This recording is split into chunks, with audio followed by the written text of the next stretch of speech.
Hello everyone, and peace of Christ all of you. Please invite your friends. And as usual, as soon as we change the channel, people don't know how to find me. Even though we keep saying always you can find me by Patreon. And you will see in the comments says, oh, Christian Prince finally back when I never left. That is telling you that people don't listen, people are deaf, people are blind. It doesn't matter how much you repeat and how much you speak and you say. www.patreon/Christian Prince. This is how you find where I'm going to be live. Please. www. I know how many W I have to add now. They don't see it. Let me flash it, www.patreon.com/Christian Prince. Okay, so if I don't come here, because you never know, YouTube might delete this channel. So how you find me? You go to www.patreon.com/Christian Prince. I'm sure they did not even hear anything. Anyway, our topic today is about the daughters of Allah. I saw a video of Zakir Naik. And Zakir Naik is the best between his kind. The kind of people who make business from the fool. So Allah is imageless.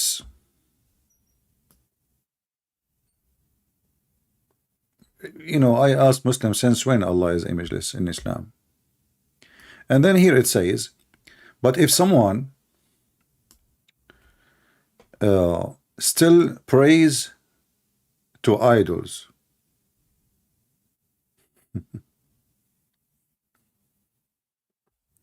the Muslims, the Muhammadan, always they try to present themselves that they are people who they are they are against paganism. They don't worship idols. But the fact, all of us, we knew that Muhammad, he commanded them to follow his steps by kissing the black stone, bowing down in front of a stone, believing that the stones are holy, and stones even erase your sin. But there is a question, or let us say a little topic which nobody want to talk about, or nobody maybe mention it yet. Why the Muhammadan God has 3 daughters?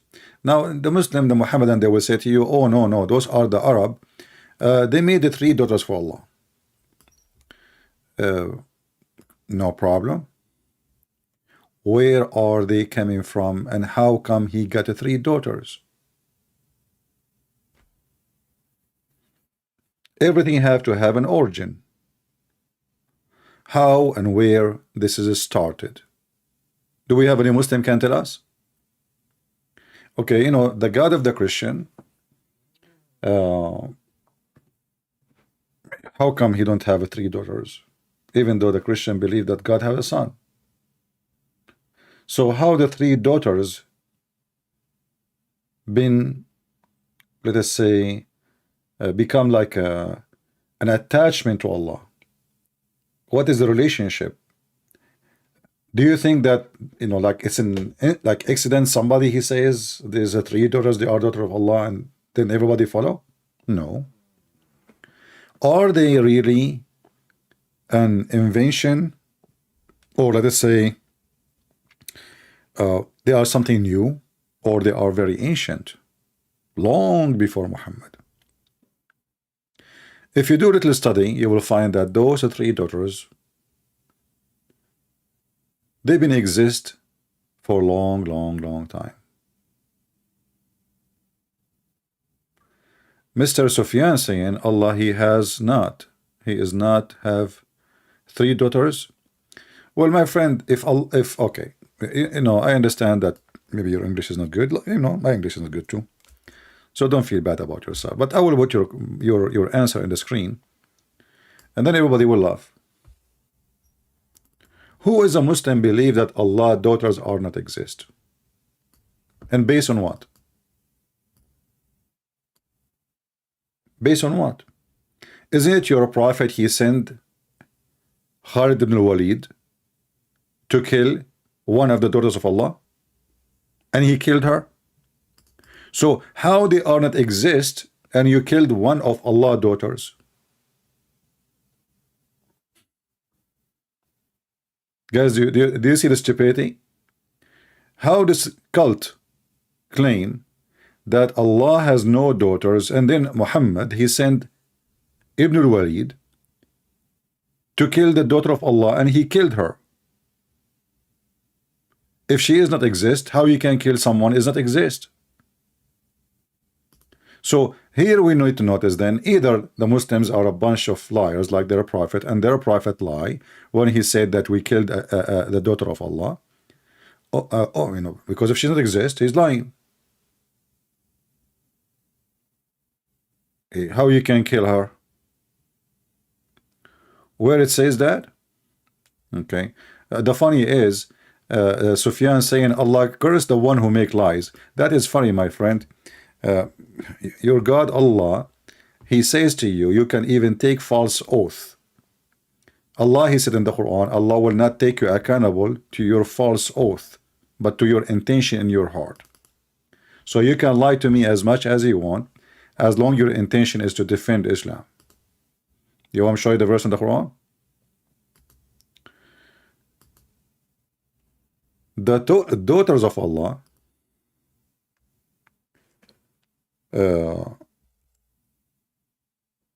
for sure they are fiction, the same as Allah is fiction.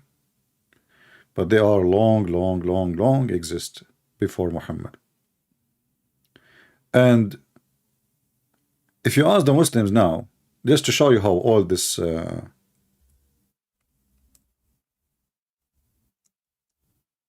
those daughters of Allah,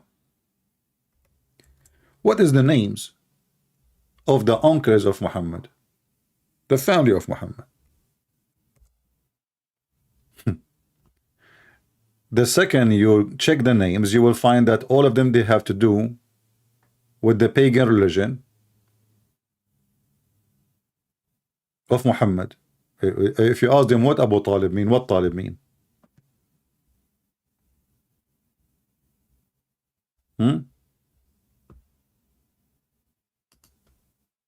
What Abdul Muttalib mean?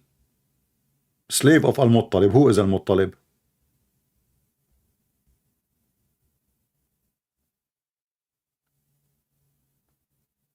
The uncle of Muhammad, his name is Abdul Uzza.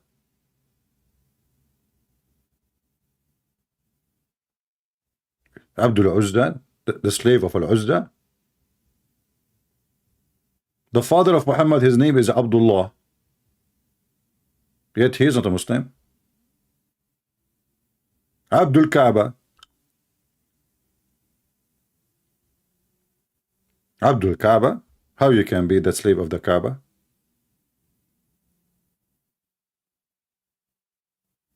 Etc., etc., etc. So the names of Muhammad family prove to us that all of them, they are pagan, and Muhammad himself, he changed his name. He changed his name. There's nothing. There's, you know, I saw once a Muslim, he is trying to refute me. He says, "Oh, you are saying that Muhammad, he changed his name to Muhammad, make the praise one." Well, at that time there is many people, their name is Muhammad. Well, that is false. People, they change their names after Islam to names of their choice. So some they name themselves Muhammad.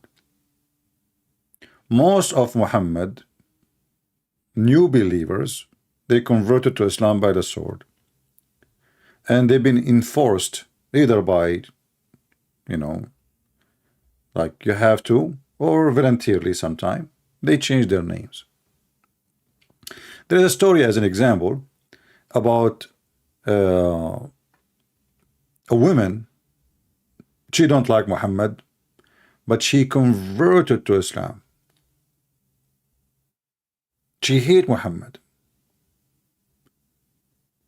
And when Muhammad, he won the war, she started beating her idol with the hammer.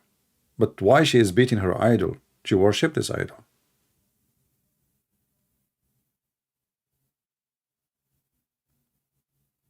Because this idol did not stop Muhammad from coming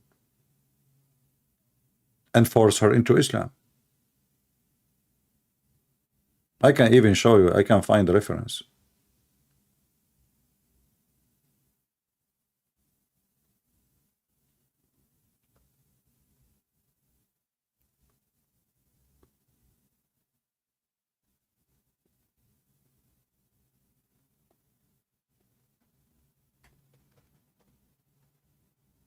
And even their book says that this woman, she converted to Islam. She been forced to convert to Islam. She been forced to convert to Islam. And now because she is so upset that a silly man like Muhammad, a false man like Muhammad, he is winning, having victory over them, and now she have to leave her God and follow the gods of Muhammad.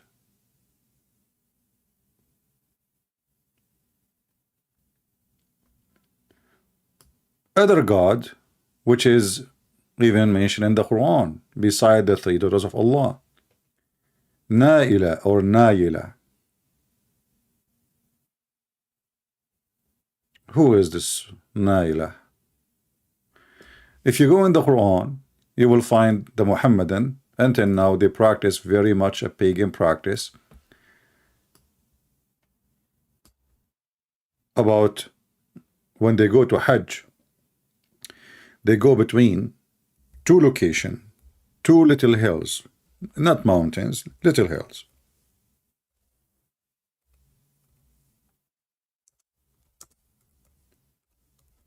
Each one of them has an idol. Now, for sure, the Muslim, they will say, oh, there's no idol there. No, we know. But this is what it is. And you can open the books of Tafsir and you can read it. And you will notice here that there is two names. Those are names of idols. Those names have like equal names, like Isaf and Naila. Safa and Al-Marwa. You ask the Muslims, okay, what is that? It says here, Al-Safa and Al-Marwa are among the shrines of Allah.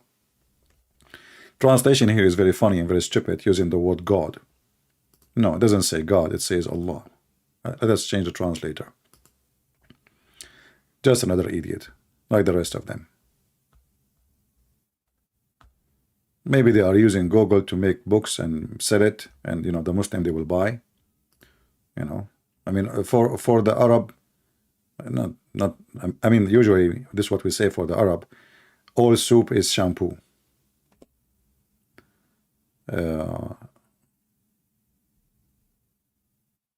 Even if it's soup, not soap. So in chapter 2, verse 158, you will notice something very funny, that As-Safa and Al-Marwa, which is two little tiny hills, not mountains, in the location of Mecca, where the Arab before Islam used to go and do their rituals. How those two places become from the ritual of Allah?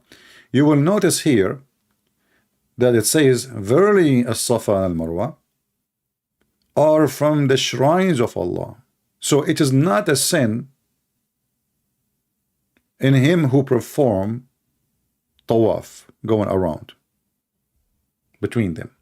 Okay, why it says not sin? It must be somebody asking, is it sin or not, right? This is exactly what happened. A huge group of the Muslims who converted to Islam, they love to practice As-Safa and Al-Marwa.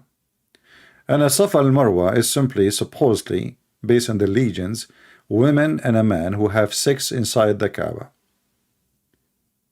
And they have idols for them in those two locations, and they go between them, because the Kaaba always was a sexual worship arena.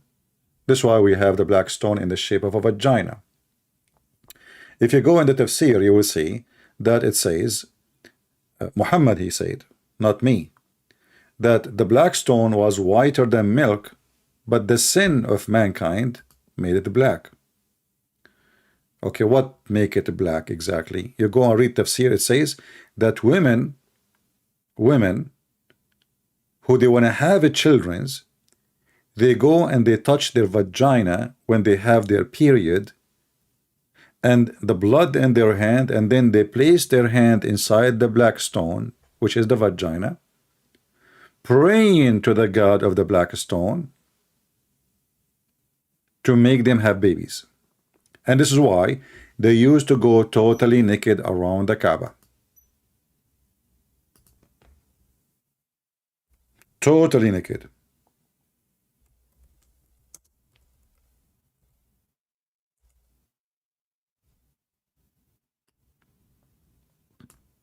And the men, they come after the women and they hold their penises and they insert it in the black stone to fertilize it by the blessing of the God. Here in front of us in the hadith, and this is very authentic, it says that they used to go around the Kaaba totally nude. You see, the Muslims, they talk about nudity in Europe. There's a nude beach. There's a nude club. You know? Yeah, there exists. But this has existed in Arabia a long time before those European.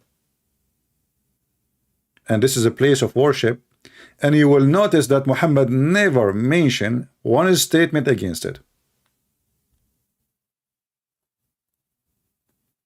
Did you notice that the whole Quran never speak about stop going nude around the Kaaba? Do you notice that Muhammad never said anything about why in the world you are going nude around the Kaaba? Actually, if you read my book, Sex and Allah, you will find that Muhammad used to go and watch and enjoy watching. He never stood to say shame on you.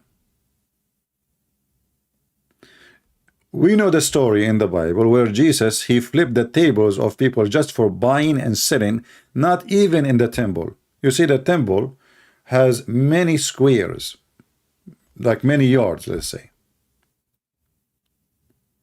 The outskirt yard, not even the inner yard, not even the one after it, the outskirt yard, they were selling and buying. The Messiah was so upset and he flipped their table and he said to them, you made the house of my father a bazaar.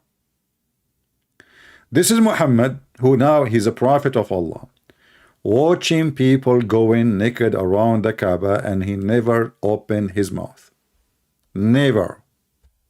I challenged the Muslim to tell me, to show me where Muhammad he complained about it. Any Muslim can help me? We cannot even find it in the Quran. Not a single verse coming from Allah to rebuke such a behavior.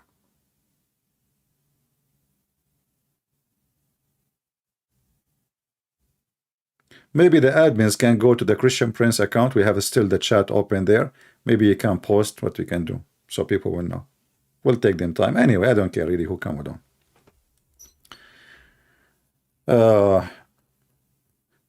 Now, going back to the daughters of Allah, I'm going to open my Skype just to show you that Muslims, they have no idea what they are worshiping, what this religion is about. And if they say or they claim that Muhammad did not worship the daughters of Allah, we have a proof of that too. Muhammad himself who worshiped them. Actually, this is what the book of this guy with his name Salman Rushdie, which made the Muslims so angry, Satanic Verses about. Satanic Verses is what? Muhammad, he praised the three daughters of Allah. He said their intercession is a must. Muhammad himself, the one who the Muhammadan they claim he is against the three daughters of Allah.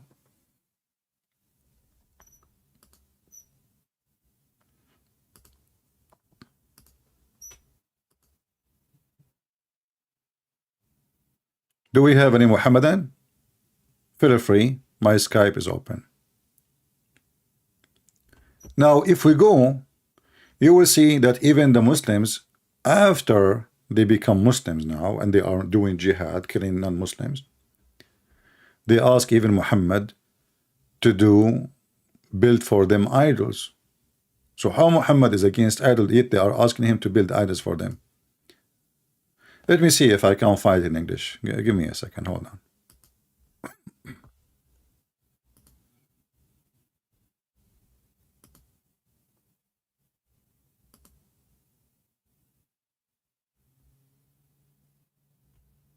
Because there is no way those people, they are believers in God. They call him, even the word Tawheed mean the unities or unification of God, not unity actually, unification of gods. So yeah, you believe in Tawheed, that means you are not a monotheist. You are unifying gods. That's what the whole message of Muhammad is. He's trying to unify all the pagan gods, make them united God. I found it. Those are the believers. Look at this.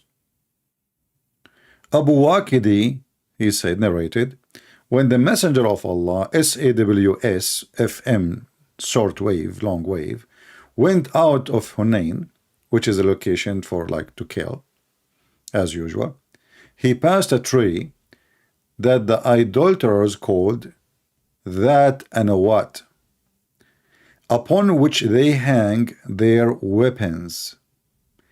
They, the companions, say, listen carefully, those are not the pagan now, those are not the previous pagan, those are the pagan Muslims. They are asking Muhammad to do what? To build one like it for them. Read carefully. The companion said, if there is any doubt that the one is asking is the companions, no. When the Muslim, they say the companion, this is the Sahaba. Sahaba mean the most close people to Muhammad. Abu Bakr, Umar, those are like the very elect. They say to him, O Messenger of Allah, make for us that and what? What? Make for us that and what? What do you mean? What? Aren't you people who believe in one God and you are against the idols and etc.? And yet now they are asking him, Messenger of Allah, make that and what for us, as they have that and what. So they are saying to him, well, make like those idols for us, like those. Do you see it? And this is a clear proof that Muhammad never came with oneness of God.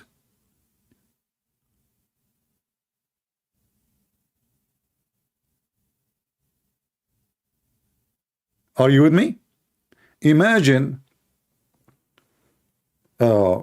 Peter saying to Jesus, make for us idols.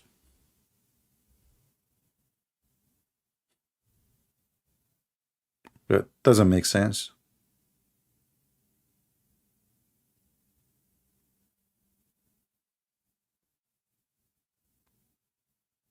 How we are people who worship one God,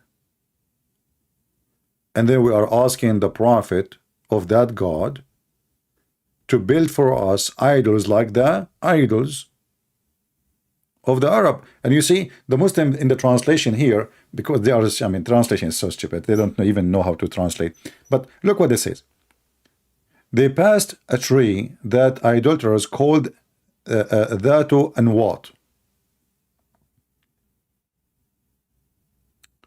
It's not a tree. You cannot build a tree. Can you? Have you ever heard of somebody can build a tree? This is not a tree. This is an idolater, like, you know, an idol have a, like, let us say, branches, so they can hang their weapon in it, and then they slaughter underneath of that idol, worshiping that idol.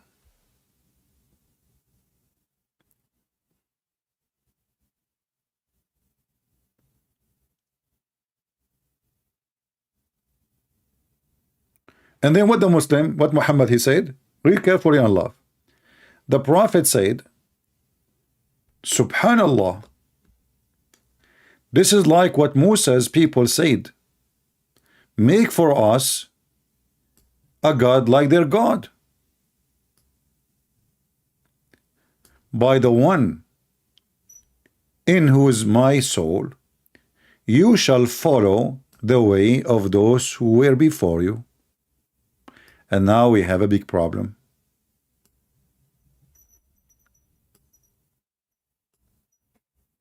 Did you see, Muslims, what Muhammad he prophesied? He swear by Allah that all of those, they will worship the gods which was before them.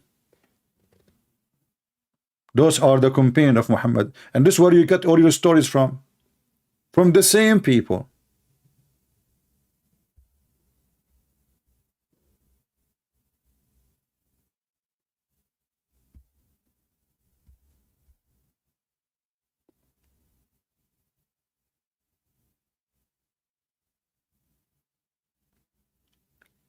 And this is a false prophecy of Muhammad. Did Umar al-Khattab and Abu Bakr and the rest of the Muslims who they are the companion, they worship, they throw those gods after Muhammad said that? This guy, he is a dripping machine of false prophecies.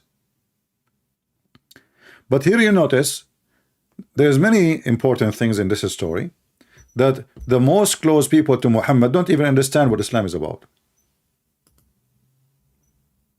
Otherwise, you tell me how they are asking him for such a request.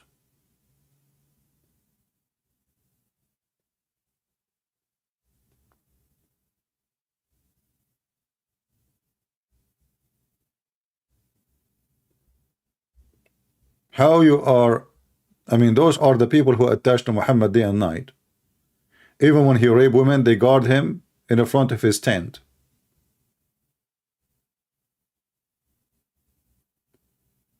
The very same people asking him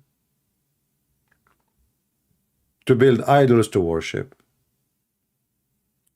And what Muhammad he say? Did you see him angry? No.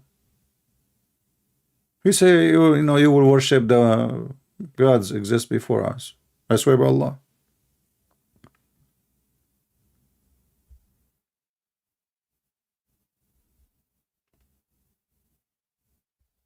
Do we have any Muhammadan? Any comment from the Muhammadan?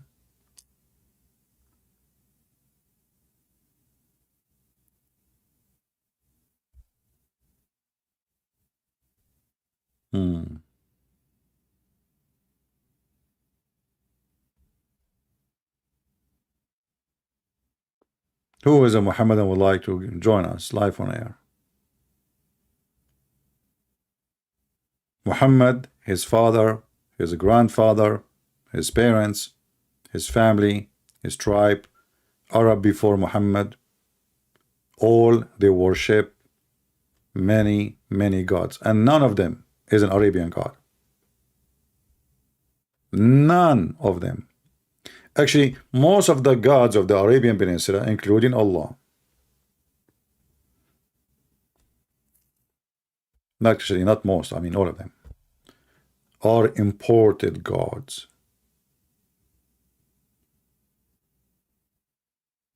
There's a hadith, if you remember, we mentioned it before, how the Arab, they do look for gods.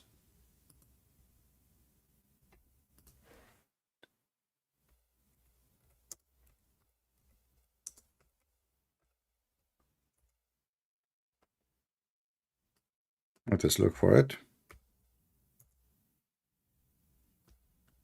This is how the Arab are. And the black stone is one of those stones. We used to worship stones. And when we found a better stone than the first one, we would throw the first one and take the later.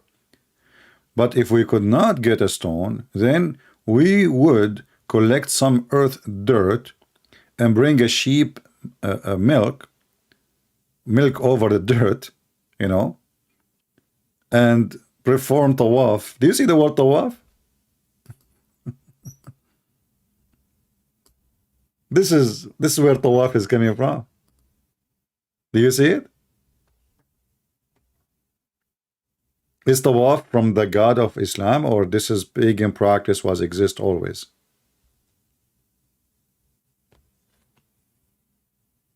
Tawaf. Tawaf was exist. Tawaf was a practice. Tawaf is still exist. The Kaaba was exist. The Kaaba still exists. The black stone was exist. The black stone now, most of it is not exist. We have little tiny stones that would walks around them. And they do the same. They go naked. Until now, the Muslim, by the way, go naked. Do you know? Until now, Muslims, when they practice their tawaf, they go totally naked. Do you see the sheet they put in the top of them? This is they just changed that, you know, actually as a part of the practice. They used to have those sheet before, but they go naked first, and then when they done certain tawaf, then they wear those sheets. If you look at the sheet the Muslim they wear in the Hajj, you will find that this is exactly what the Buddhist priest wear. You know, I was in Asia and I attended many Buddhist temples. And the first, and actually I record them by my phone. Maybe I should make post some videos about it. And I noticed that the exact way of a prayer of the Buddhist is the exact way of a prayer of the Muhammadan. Exactly.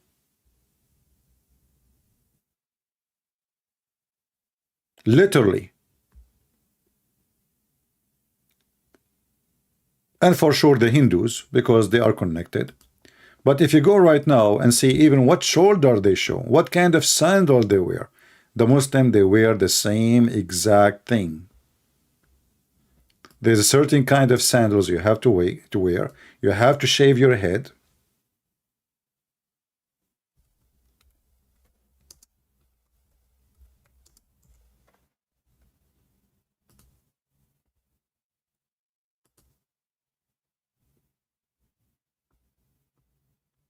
You show one shoulder.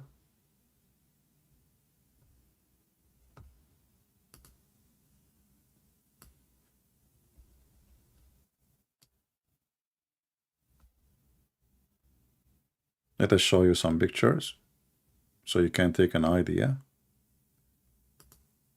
Then you shave your head. I found the Buddhist. Let us see the Muslim Hajj.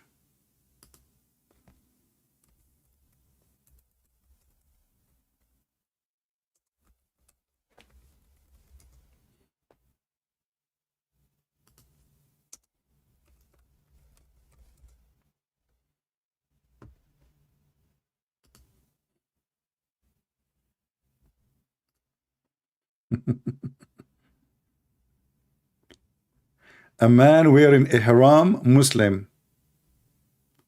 Do you see it?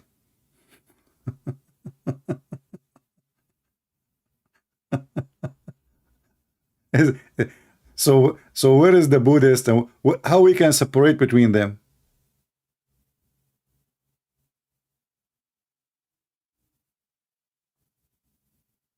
Hmm?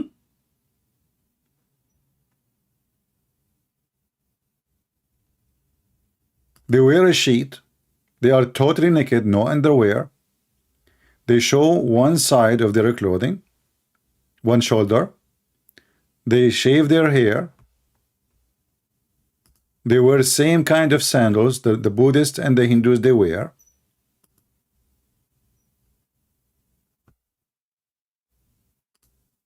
This is what you will see if you go to Hajj. Naked people. Literally naked people.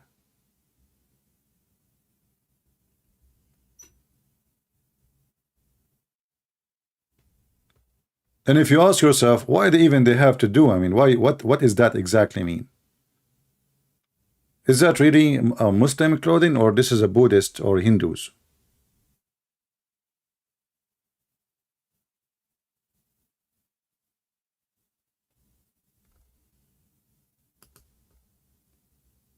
And the funny is that the Muslims are very conservative, supposedly, but women, they go between men around the Kaaba, and you can imagine what they will do to them, especially when it is so crowded.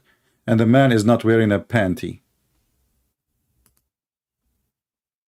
There's many videos on YouTube actually made by Muslim women about what happened to them when they did Hajj. You can go and search them. Like imagine a woman now, she is coming to kiss the black stone. And all those men are behind you. Good luck. You will have a baby before you leave.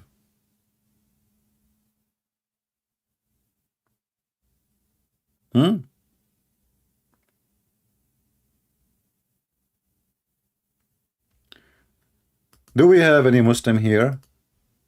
He is not agreeing with us.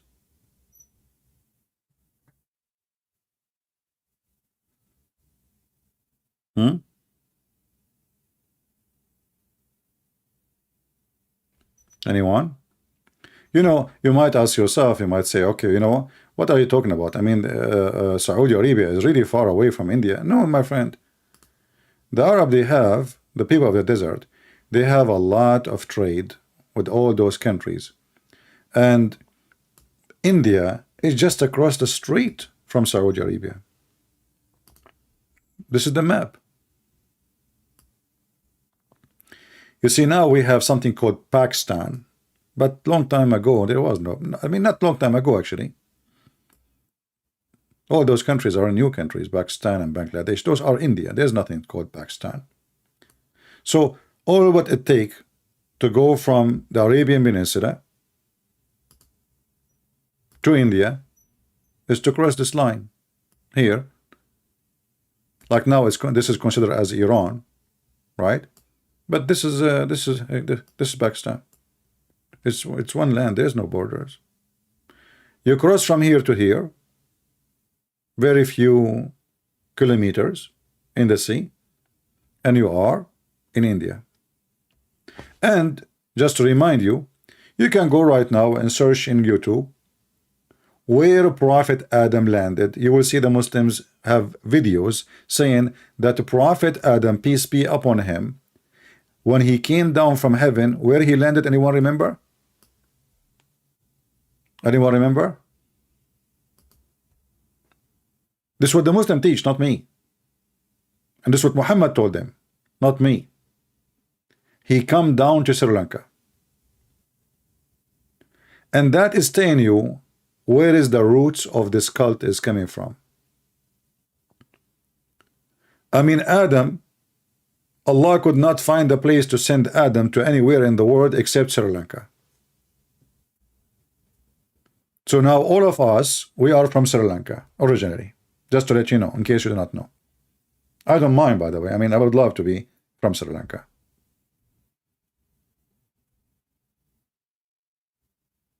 You can watch the video of Mufti Mink. You will see, explain how Allah, he sent Prophet Adam in Sri Lanka, and he sent Eve where? Guess where? I mean, have you ever heard of a stupid story like this? In Jeddah. Jeddah? Are you serious?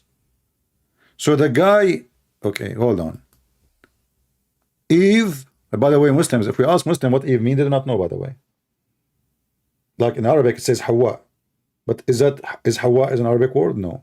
Even that is a theft. But anyway, so Allah, he sent Hawa in Jeddah, and he sent Adam in Sri Lanka. How they met? Please, if you know, let me know. If you have an idea, Muslims, how they met after they landed, let me know. Did Hawa, she send him like maybe she was using like some of those apps in the internet, she have a location GPS, she sent him, honey, where you landed? And my parachute landed in Sri Lanka. And the funny is, Adam, he did Hajj 40 times from Sri Lanka, going backward. I mean, look at this idiot, Adam. Why you are going back? I mean, your wife is in Jeddah. You are coming from Sri Lanka. And not to forget to mention, look like Adam, he was the champion of the world in swimming.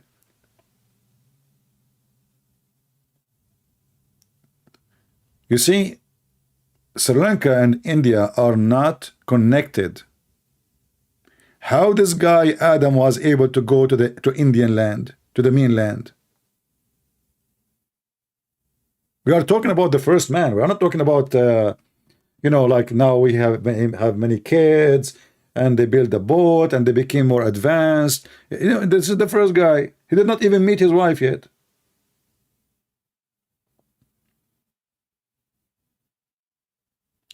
But this will lead us to something very important, that all of Islam is a theft, and it is an information, a religion born out of more ancient religions.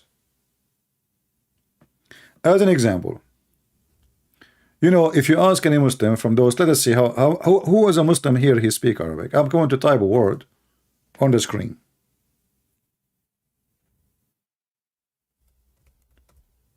Oh, I'm typing in English. Hold on. Muslim, what is that word on the screen? Anyone can tell me?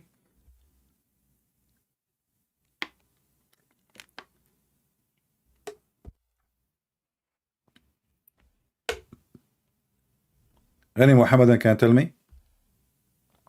I mean, look how many Muhammadan here, but nobody of them understand his own language, the language of his God, supposedly.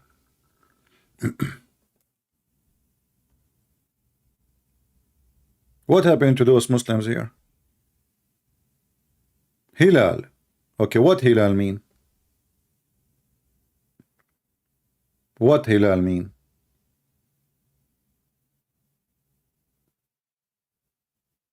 Anyone knows? Let us go to the Quran and see. Hilal, simply, we can find it in the Quran. The Quran says Ahilla. Quran mean, as Hilal mean, the crescent moon. Like not the full moon, like the one you see in the top of the mosque. Okay, but what you do not notice, that if you read the name from the other direction, you will read the name Allah.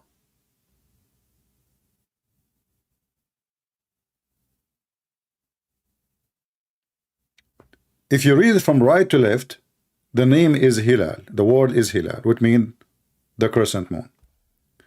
If you read from the left to the right, it's Allah.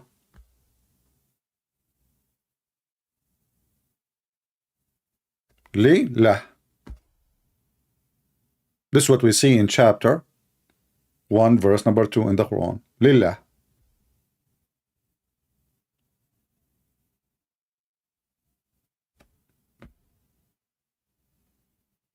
The crescent moon is the name of the God of Muhammadan.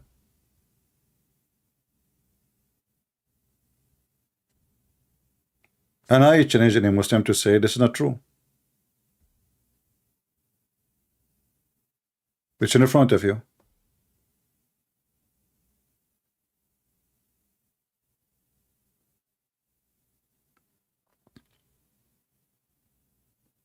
The same way goes for everything we find in this religion, or if we can call it religion.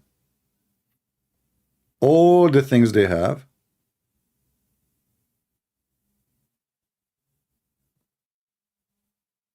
is coming from other religion. If you go to chapter 36,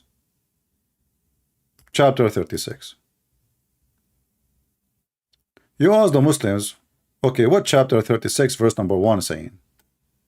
What the Muslim they will say to you?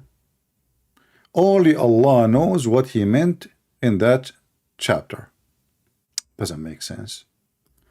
What do you mean Allah knows? And look at the name of the chapter, Yasin. Do you see the name of the chapter? Yasin. Why? What do you mean? The name of the chapter is Yasin. Ya is a word meaning God. The same word. And don't confuse between, like, when we say Yahweh. Yahweh is not it is totally different meaning. It's I am who I am. This is a different thing. Yeah, here is just a separated word by itself. Sin is the name of the God. You go right now and search in Google, you will find that sin. Search God sin. God sin. It is the moon God.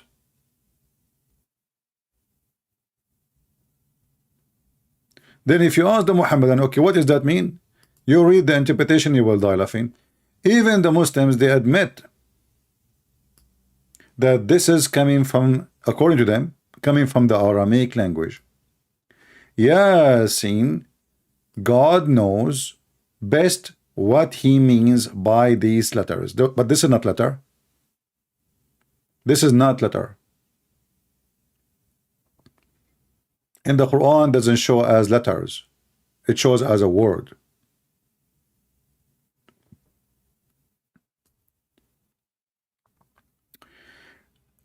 Somebody asking if this is my new channel. My friend, doesn't matter. Just let me remind you people, always to find where I'm going to go live. Doesn't matter what channel. There's no channels for me. I might lose them anytime. You know YouTube love me. You know the atheists, they support Muslims. You know that they are, they are united front against the Christians. So you do not need to ask. You have Patreon. You can go always to Patreon. Don't donate. I know you are cheap. You can go to Patreon. The address in front of you in every single video. You check there. You do not need even to make an account. Look at the last video I posted in my channel in Patreon. You will know where I'm going to go live next. And if you make an account, that will be better because you will receive notification. Capiche? We go back to our topic. And the funny, by the way, that we have this address Patreon in every single video. Yet people, they say, how we can find you, ZB? So why we have that there? Okay. Explain to me the Hilal one more time. Okay, I will explain it to you one more time. This is the word Hilal in Arabic. Let us type it again.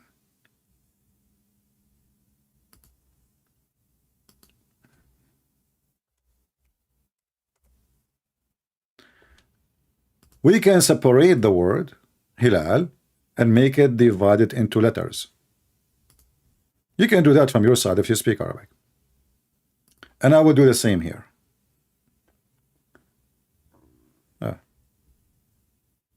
Let us see.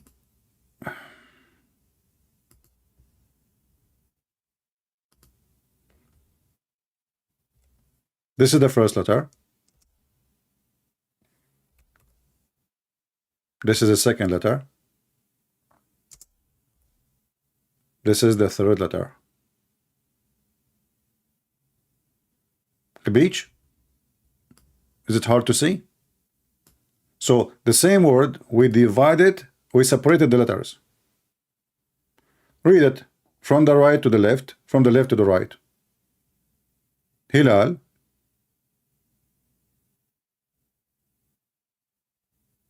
And now read it from the left to the right. Lillah. To Allah. To Lah.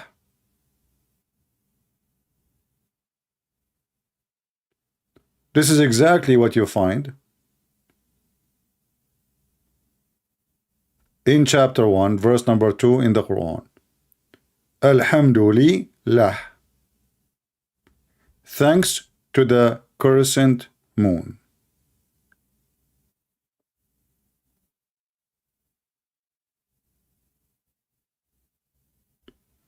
Is it hard?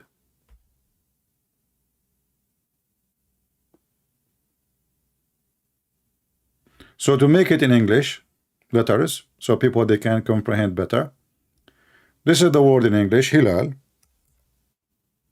Let us type in English. Hilal. Now we separate the letters. And remember, when we are typing in English, we are typing letters. I mean, they are not really exist in the writing. Like when we say he, I'm using I, but in reality, there's no I. Just to let you know.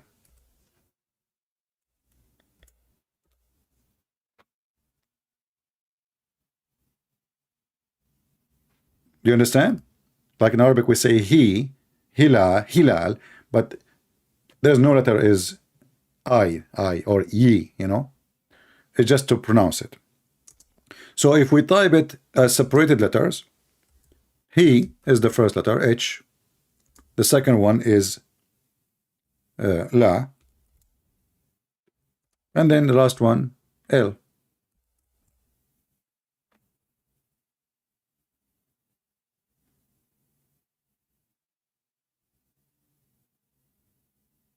If you read it,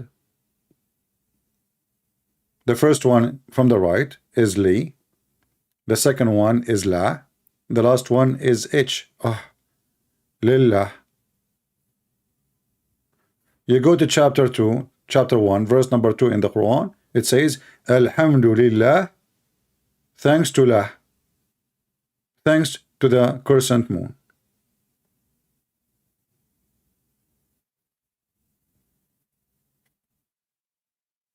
There is any Muslim here have an objection? Just read the word, the same word, the opposite direction. You will find that this is the God of the Muslims. And this is why all of Islam is based. Like the Muslim, they say to you, oh, the moon in the top of the mosque have nothing to do with our religion. So why it's there? I mean, the cross have a reason. The cross have a reason for the Christian to have it in their churches. We know the reason. You have the moon, why?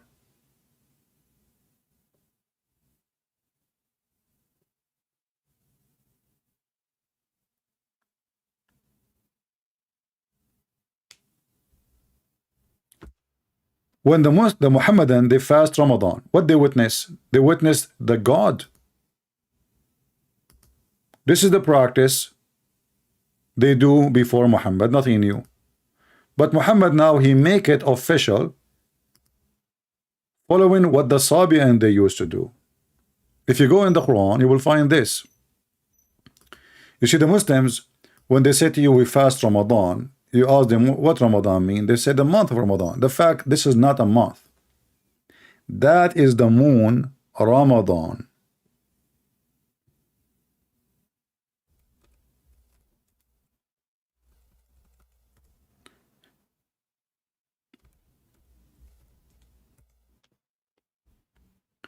Chapter 2, verse number 185, the Muslim translation is saying, Ramadan is the month which the Quran was revealed. The fact that is false. The word here, they translated as month, is not true. The word in Arabic is shahr. Shahr is not an Arabic word, is used in Hebrew too. Shahr mean moon.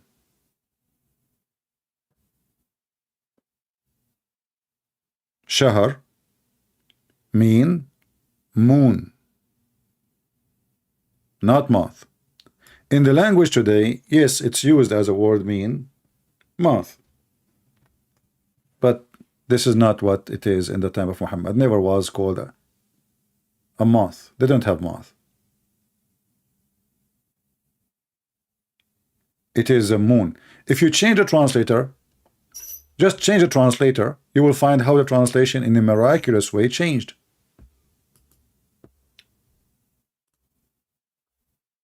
Which is very weird, isn't it? I mean, are we talking about the same religion, or we are talking about the same different religion?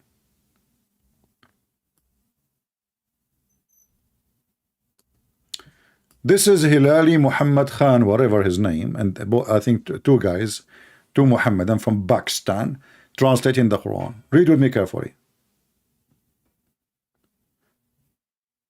The Shahr of Ramadan, in which was revealed the Quran, guidance for mankind and clear reproof for guidance and certain. Now here, between two bracket, between right and wrong. So whoever of you cite, okay, cite what? What is the word after it? Sight what? Shahr. Read it. Whoever of you sight شهر فمن شهد منكم الشهر. So whoever of you sight the shahr. You don't sight a month. You can sight only something physical. We cannot sight time. And not only that, look, even their translation saying, whoever of you sight the crescent moon. Do you see it?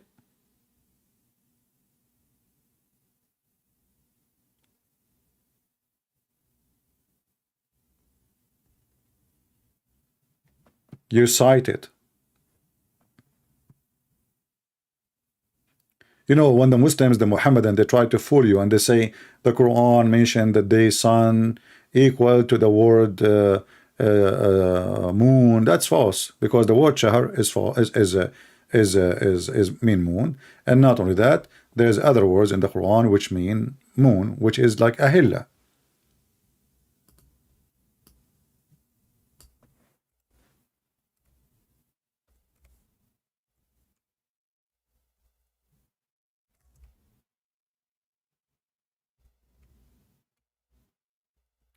Let us see.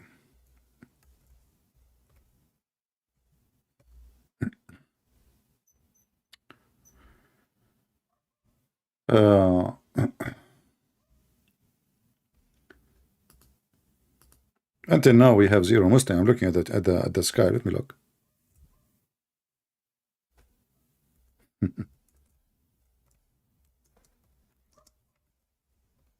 We have a Muslim, but he wants to speak to me in private.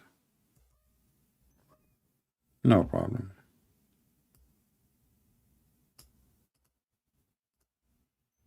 Okay, let me just text him.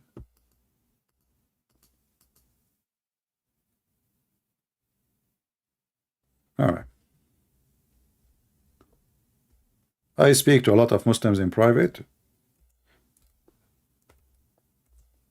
and I like to help them. And most of them actually, they leave Islam at the end. Chapter 2, 189, it says, they asked you, Muhammad, about what the word ahilla, moon. When the Muslim, they count how many times repeated, they don't count this word. But this is a moon. And actually it's not only moon, it's moons. But what moons? They lie. It's the crescent moon.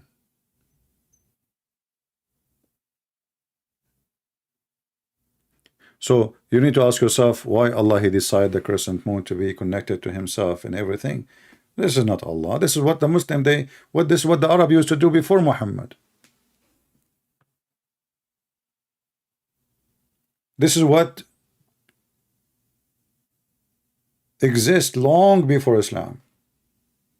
If you go right now and you search for ancient gods or the three daughters of Allah,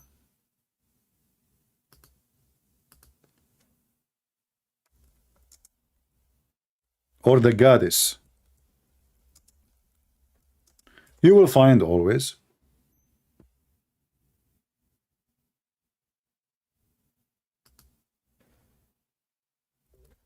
the moon as the crescent moon in every drawing, in every art, in every, you know.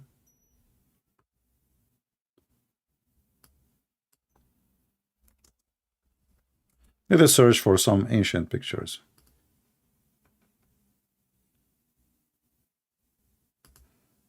Even if you go, you know, to very ancient, like Egyptian, you will see the same.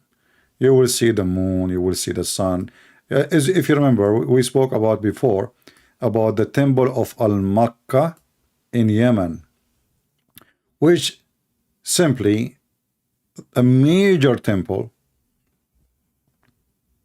exists long before Islam, and Mecca itself is a replica, sorry, of that temple.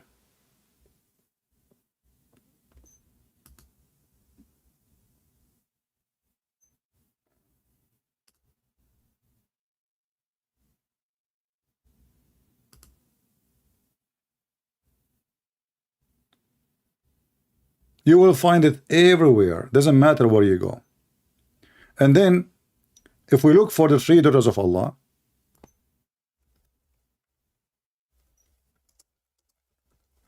we will find how ancient they are. They are exist long before the Muhammadan and Muhammad and his religion.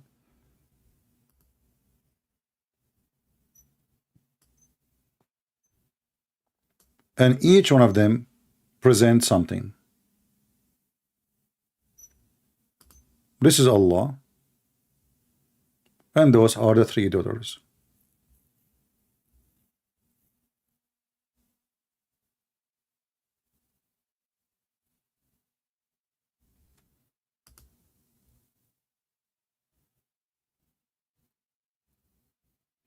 Do we have any Muslim? Any Muhammadan?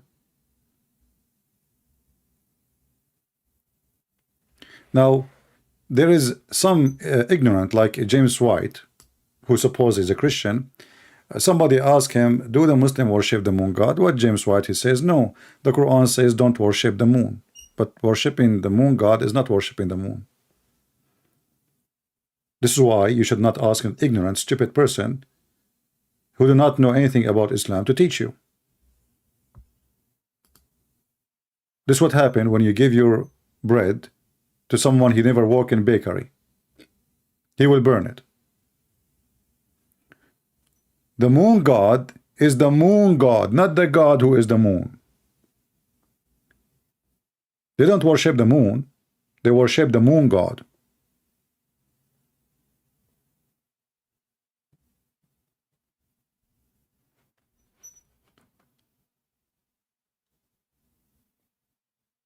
Do we have any Muhammadan here?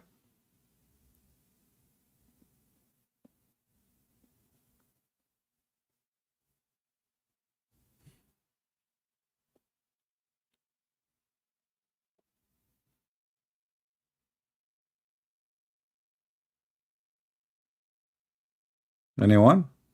Until now I didn't see, except the Muslim who he have his wife and him when I talk to me in private. I didn't see anyone else.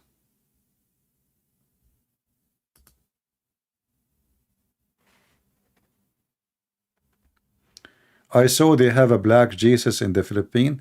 My friend, we are not against to have a black Jesus, but shouldn't Jesus should not be a statues. I'm against all kind of those statues, black or white, doesn't matter. It's a foolish behavior of those who do it. I can accept that is for an art, or let us say I want to place, I prefer if when I place a cross in the top of a mountain, symbolic that this is the land of the Christians. But the Bible say clearly to make no images for what is up in heaven or what down in earth in order to worship. So if you make an idol and you worship it, you are a pagan. If you say I'm not worshiping it, fine, but still we do not need an idol for Jesus. Jesus is not a statue.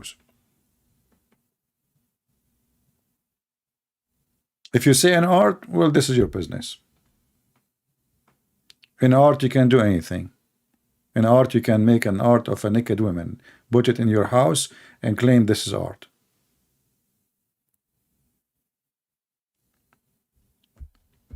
But we don't care as a Christian if Jesus is black or white or Asian. Jesus, he came to Israel, so it's very normal that he have the look of those who are Israeli. If he landed in Sri Lanka like Adam, he will look like people of Sri Lanka. Very simple. You will notice that there is nowhere in the Bible mention how Jesus looked like. Did you ask yourself why? Because it's not important in Christianity if Jesus was white or black or Indian or Indonesian, or doesn't matter. That's why the Bible says with the Christ, you know, the meaning, there's no Hebrew, there's no Greek, there's no Hebrew, there's no free, there's no slave, or there's slave, no Hebrew. So slave, Hebrew, Greek, you know, when we say Greek at that time, it's saying like, you know, the highest citizenship in the world.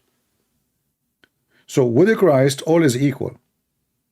The slave usually, mostly, there was white slaves, but generally speaking, they are the black ones. A huge number of them. But the Roman, they enslave everybody. White, black, everybody. And even there is a, you know, there is a Hebrew slaves. So with the Messiah, there is no free, no slave, no Greek, no Hebrew, no nothing. For all is one in Christ. So in Christianity, my friend, we are one, and we are against all kind of racism.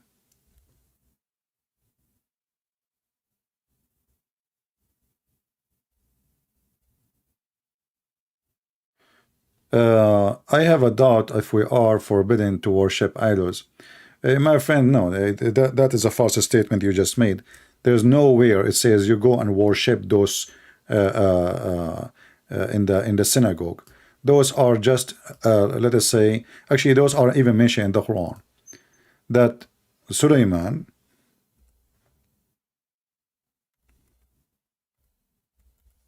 and this is again making Islam more in trouble.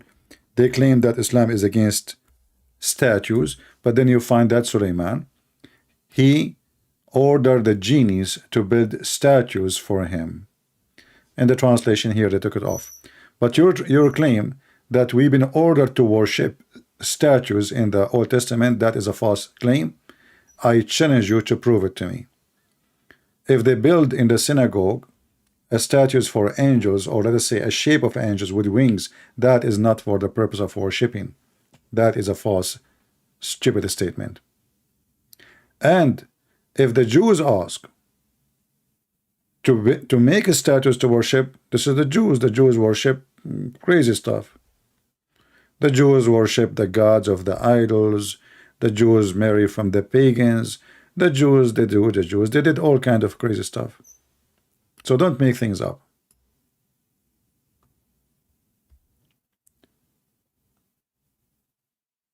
And you see here the translation, the Muslim, they took the word statues from the translation. You ask yourself why. And you know, Muhammad, because he is a thief, this man, he put himself in trouble. How many times we heard the Muslim saying that Muhammad, he destroyed the statues. Okay, how Muhammad, Allah told him to destroy the statues, yet Allah, he told the Prophet of Allah, Aka Solomon, the one who is riding the carpet, flying carpet, in the verse before it, to build the statues. Either statues is okay or it's not. And to make it more horrible, you ask the Muslims what those statues are for. They say those statues are for the prophets of Allah.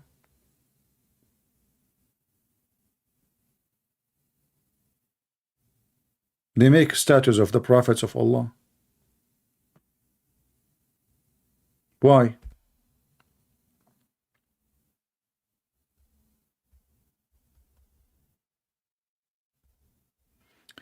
If you ask me who is the person in the picture there, this is the Lionheart, a king, a Christian king who defeated the Muhammadan when they invade Europe. We are lucky to have, I mean, he deserved the name, the Lionheart. We are lucky to have him, and he defeated the devil, kick him far away. Do we have any Muhammadan? Richard, the Lionheart.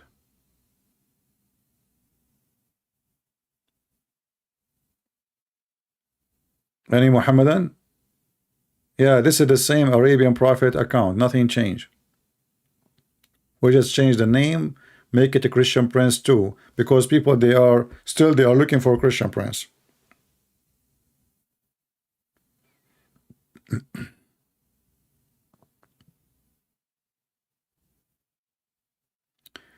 Do we have any Muhammadan here?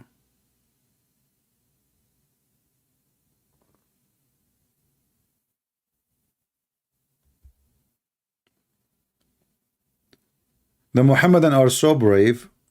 The second they see that you have no knowledge, the second they see that they can play with you, or they can intimidate you,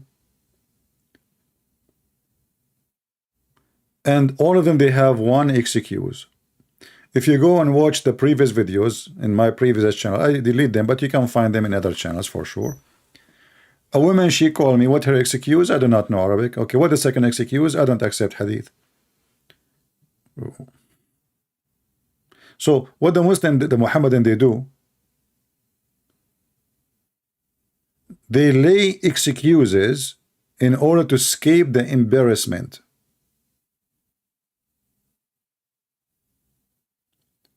And they change the translation and they accept a translation which less embarrassing. As an example, the verse in front of us. Just we open the previous translator, there's no statues. Where is the statues? Is gone. I mean, this is the same Muslim website. And those are Muslim translators. We switch to different translator, we will find statues. How you can delete such an important word? How you can take it off?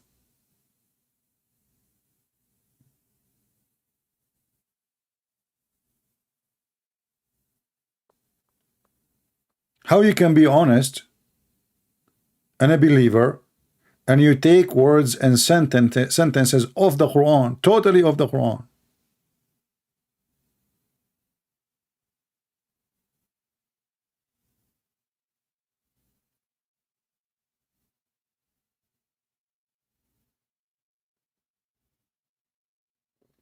Do we have any Muhammadan?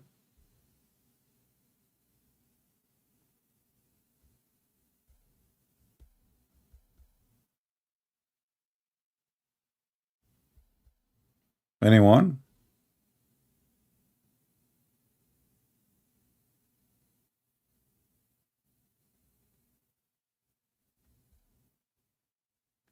Nobody?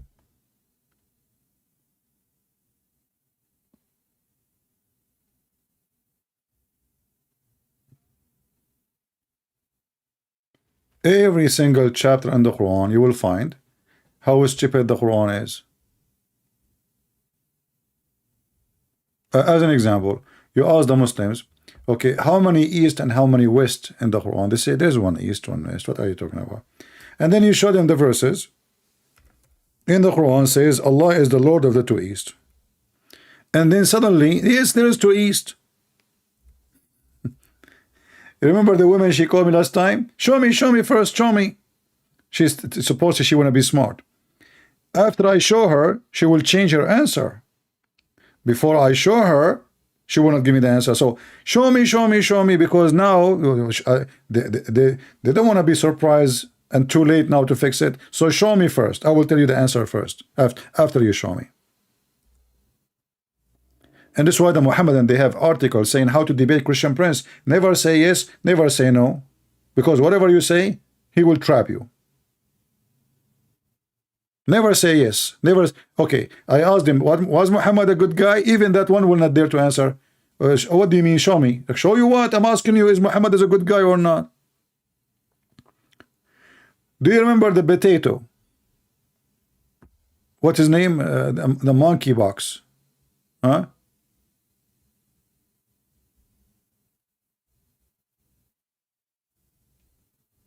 Is alcohol bad or good? He will not answer. CP, you know, you are changing topic, and what the heck? I'm not changing.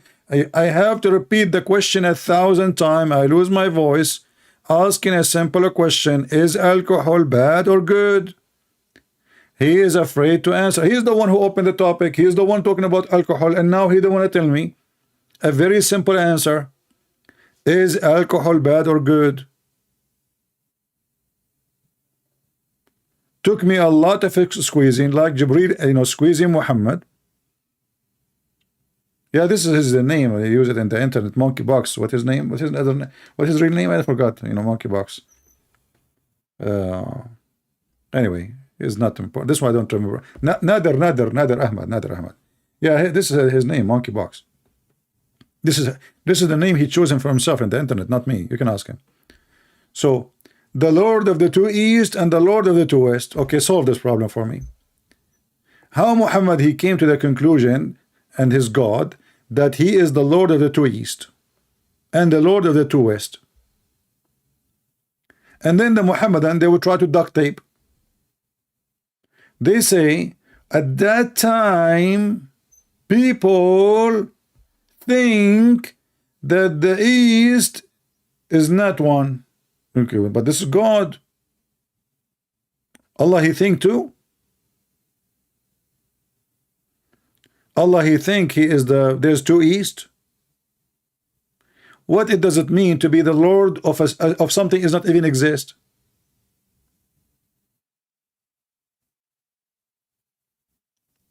Muhammadan, what it doesn't mean to be the Lord of something is not even exist. There is something called the East, to be the Lord of the East, and now we have two East.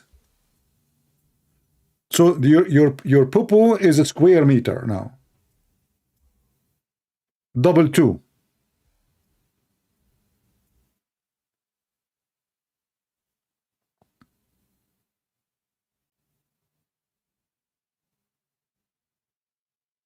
Is Allah really the Lord of the two East and the two West? So Muhammad, he do not know that there is no such a thing. The sun changed location between the summer and the winter, but this is not the two East and this is not the two West. The West is the West and the East is the West. The East is the same, nothing changed.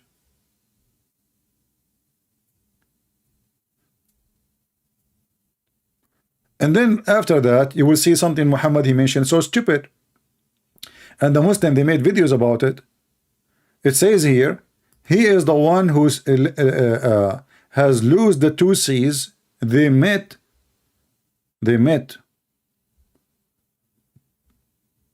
Between them, there's a barrier. They cannot transpass. The Muslim, they have tons of videos about it.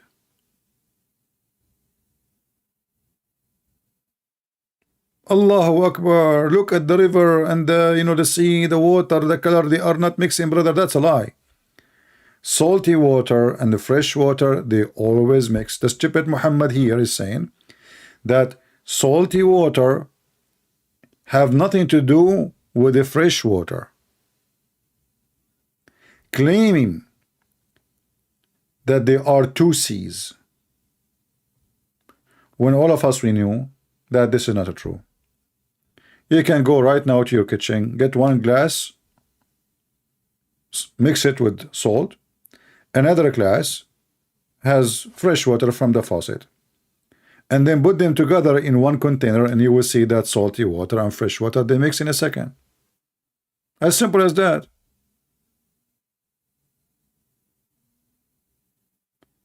You will notice here it says, between them there's a barrier, but the translation is false.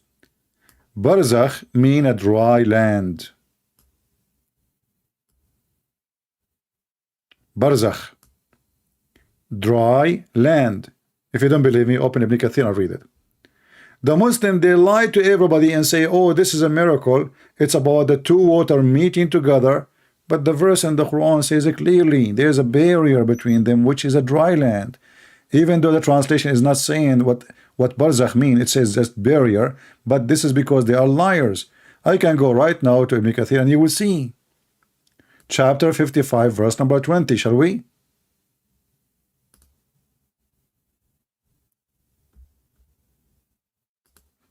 This is 55. Let me show you. Here we go. Live in front of your eyes.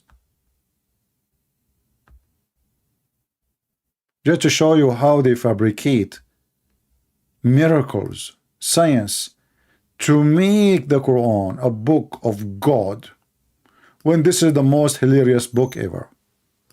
So this is Ibn Kathir, and don't tell me Zakir Naik he speak better Arabic than Ibn Kathir. Zakir Naik don't speak a single word in Arabic actually. Here we go. He has merged the two seas or let them loose according to Ibn Abbas. Meeting together, Ibn Zayd says he prevent them from meeting. So they don't meet. By the dividing barrier, he placed between them to separate them. Do you see it? The two seas are fresh and salty water. So there's a real barrier between them. They don't meet. And then he continues saying, and it is he who has let free the two seas. One is palatable and sweet, and the other is salty and bitter. And he set a barrier, complete partition between them. Chapter 25, verse number 53. So the same statement repeated in different chapter in the Quran. Between them there's a barrier. Let's see what the barrier. Meaning, he placed a barrier of land between the two types of water. Do you see that, guys? Do you see the word land? Do you see the word land? Or Christian Prince making it up? But what they do in the video in YouTube, to lie to people, to fool people, to make them believe Islam coming with something really amazing. Allahu Akbar, brother. Look, the two oceans, they are meeting, but they are not mixing, brother. Allahu Akbar. Allahu Akbar. But in fact, the Quran stating something stupid, claiming that salty water and fresh water never ever mix. Why? Because Allah, he placed a barrier between them. But all of us, we knew that the water, which fresh water anyway, is coming from the ocean. So what do you mean they don't mix? And not only that, we knew that we have a cycle of water, which means rain come from the ocean, rain fell down to the ground, rain go back to the ocean, mostly. Isn't it all the major rivers in the world, they end in the ocean? Isn't it? Amazon, Nile River, Euphrates. I mean, Euphrates is really small, not a big deal. It used to be big. But thanks to Erdogan, he built many dams, and by doing that, he damned all the Muslims in the other countries, and they are suffering now. They don't have water to drink. The ethic of Turkey.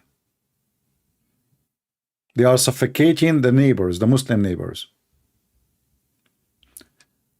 Do we have any Muhammadan here want to say anything? Don't forget to tell your friends we are going live in this account now for God knows for when.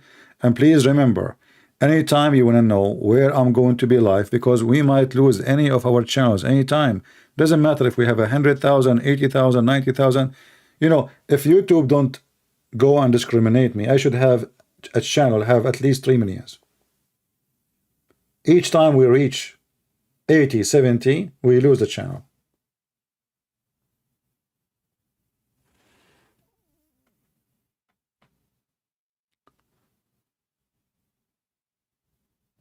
Do we have any Muhammadan? So as you see, Muhammad is coming with a fiction, stupid thing, claiming that Allah, he placed a barrier between the fresh water and salty water.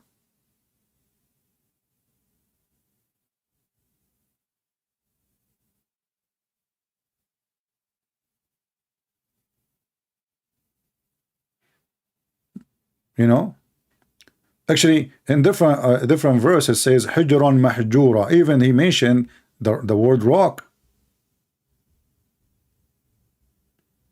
But they can fool you. You don't speak Arabic, you don't know. Even many of the Muslims, by the way, like, you know, the young ones, they don't know. I mean, they see those videos. Allahu Akbar, brother, amazing, brother.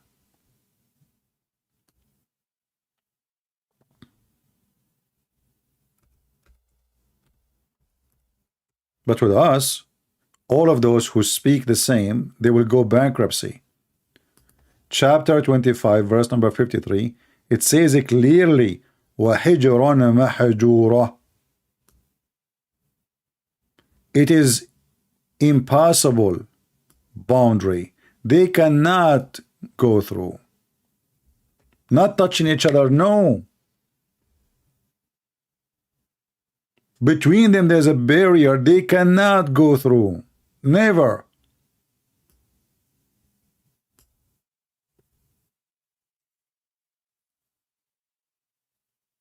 Any Abdul? Mayday, Mayday?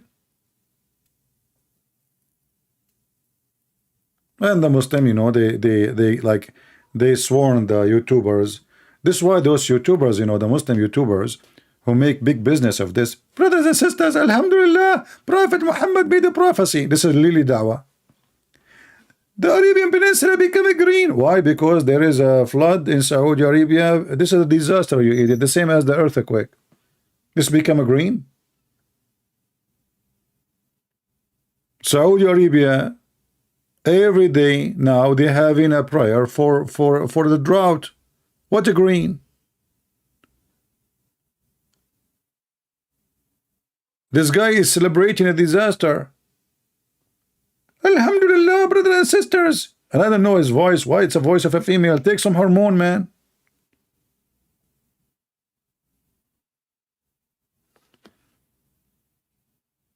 Each one of them, he have something unique about him. One he spit, the other one he fart, the other one he cannot talk without putting his finger in his nose, and boogers come out, live on camera.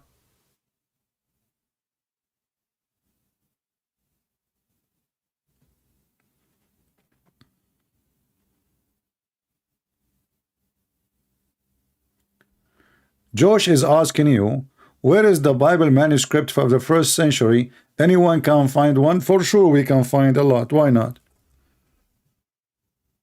Because all the manuscript from the later centuries are a copy of the previous century. Just to make it simple for you, Abdul, first of all, you Muslim don't have even from the 4th and 5th and 6th century manuscript. And I changed, show me one. But when come to the Bible, the Christians, after they copy from the previous, which is written in cheap, poor papers, after we have the first king, he become a Christian, now they have money and support to have the Bible written in leather. So why they want to keep the older manuscript? Those manuscripts, they automatically, they will be destroyed. There's no paper will live for thousands of years. So you are a stupid idiot. At the same time, as long you don't accept any Bible except from the 1st century manuscript, how come you accept Muhammad saying to you something about the Bible 6th century after Christ? Shouldn't you ask Muhammad for manuscript of what he is saying? Shouldn't you ask him for the same question? Hey Muhammad, where you got this information from? That the Christian, they believe in the they don't believe in the Father, they believe in Allah and Mary and Jesus as Trinity. Shouldn't you ask him where is the manuscript to support your claim? Because I cannot find one Christian believe in such a stupid thing. So you are a hypocrite. You are asking me a question you don't dare to ask your prophet for. At the same time, how your stupid prophet confirmed the book we have with us at his time if we don't have the manuscript? Read with me.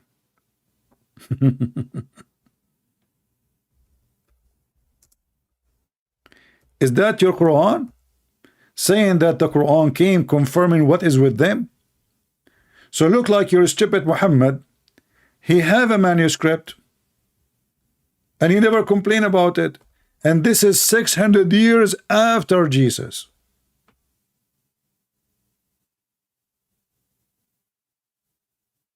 Do you see it?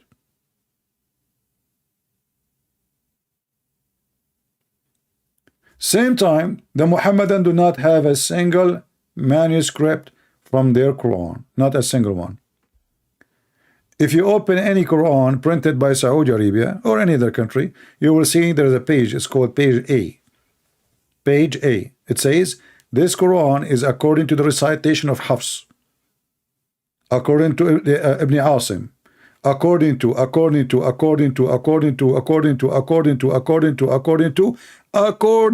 Uthman. Recitation, no manuscript. Do you remember the video of the stupid Uthman, the ketchup boy? A Christian guy, he asked a brother from Pakistan, I believe. He challenged the Muslim. He says, $5,000 if you can show me the Quran, your Quran. The stupid Uthman, he brought a book with him. Anyone remember the video? He brought a book in his hand and he said, here, I'm going to get you busted. Give me the $5,000. And then the stupid idiot, the ketchup boy, the same book he held in his hand, it says, there's no way that this book has to do with any way, with any mean to be from Uthman. The same book he have in his hand, it says this cannot be from Uthman. This is how stupid you Muhammadan are. So you bring us a book to prove that you have the book of Uthman, but the same book says cannot be the book of Uthman. This is telling me one thing, that you Muhammadan do not know how to read, illiterate like your prophet, hypocrite. You claim that you have a religion, but you don't have any. I mean, I cannot believe it that I go to prove you wrong, bring in a book saying you are right. And here we go. Type she is posting the video for it. You can watch it. And don't forget to subscribe to this brother.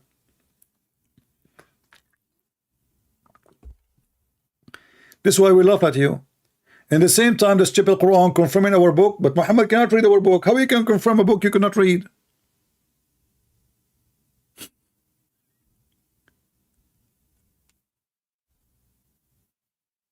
Can you believe it? How Muhammad saying confirming what is with them? And look at the false translation. It says here, scriptures come to them from God confirming what they have.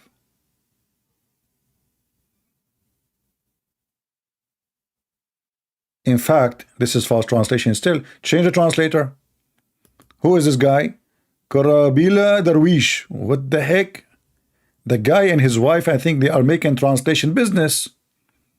Everybody make a translation, you know, that's it. You want to make money, translate the Quran. Even if you don't speak Arabic, use Google. I mean, who need to speak Arabic? And when come to them, the Jews and the Christian, a book confirming what is with them. How stupid this religion is. Same time, by the way, when a Muhammadan he say that the Bible is corrupted, he is saying to you that Allah is a false God because this is supposedly a book sent by Allah. He's not talking about your book. Do you understand?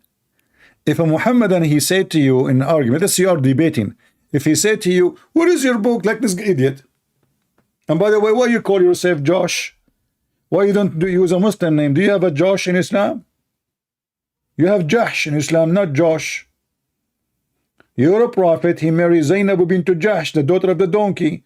And it's very funny that those Arab, Muhammad, his last name is dogs. His wife, his last name is donkey.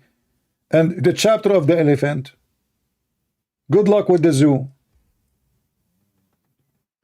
Where is your Bible? He is asking, where is the Bible of Allah? This is the additional proof that Islam is messed up cult. How you claim, the Quran claim, that nobody can change the words of Allah. Did the Quran says that, or I'm making things up? The Quran says that. La mubaddila. Nobody can change the word of Allah. Okay, that's wonderful. So look how many verses in the Quran says. Chapter 6, verse number 34. وَلَا مُبَدِّلِ لِكَلِمَاتِ اللَّهِ. Nobody can change the word of Allah. Okay, no, wonderful. Nobody can change them. None can alter the words of Allah. between two brackets. Look at the bracket. Other verse 6:115. No one can alter the words of Allah. Okay, wow. But isn't the Bible supposedly the word of Allah? I mean, who is the stupid here? And then they will say to you, this is talking about the Quran. You stupid, what Quran? There was no Quran yet. Now Muhammad receiving Quran. Allah promising to preserve the Quran, which he didn't have yet, and doesn't say the words of Allah. So Allah, he confirmed what is with us. Allah, he confirmed nobody can alter the word of Allah. Allah, he confirmed that the Injil and the Torah is the word of Allah. And then the Muslim, they say the word of Allah is changed. Good luck with that. We laugh at you. We agree. All the word of Allah is a fabrication. My friend, when you come here, focus with me and don't be silly. CP, do you ever sleep? Is that your problem? We are here serious, talking about serious issue, and you are worried about, do you ever sleep? What about you ask me if I go to the bathroom? So we can get more details. Nobody can change the word of Allah. Look how many times the stupid Quran keeps saying that.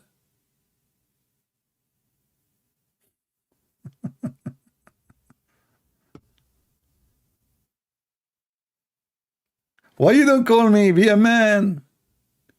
My friend, even if you are a man but you have a voice of a girl like Lily Dawah, it's okay. Take some hormone before you call me.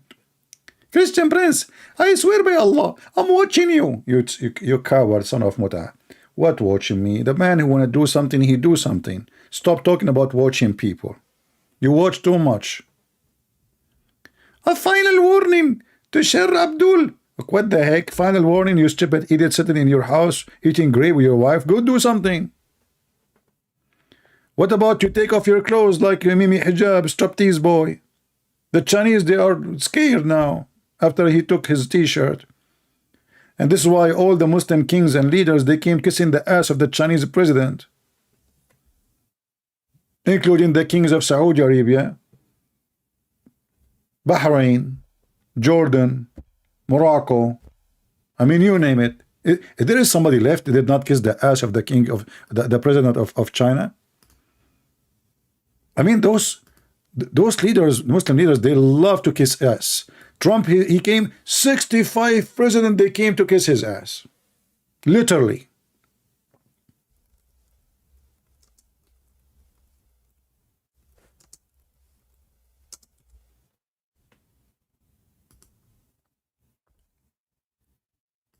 I mean, at least one of you open his mouth, says, hey, supposedly you discriminate Muslims. What happened to this discrimination?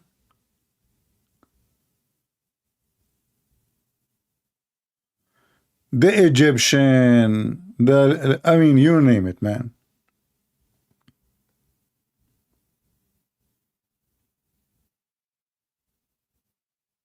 And then he start teaching you about ethic.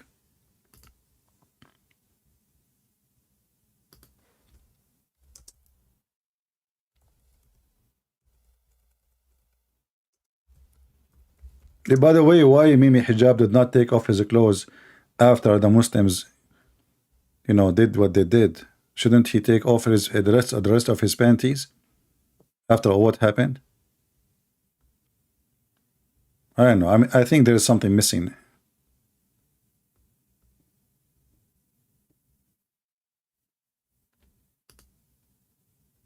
And look how they are standing next to him, proud. You know, they are proud.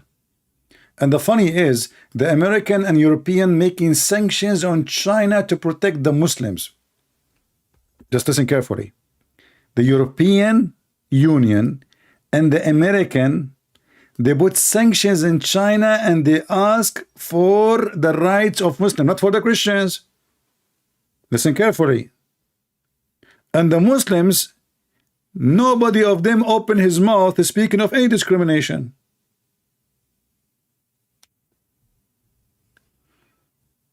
All of us, we knew that there is no discrimination. The American and the Western countries are using this as an excuse to stop China from growing. Very simple. They don't want anyone to compete, especially the American. They will control the weapon market, everything. They want to be the only empire.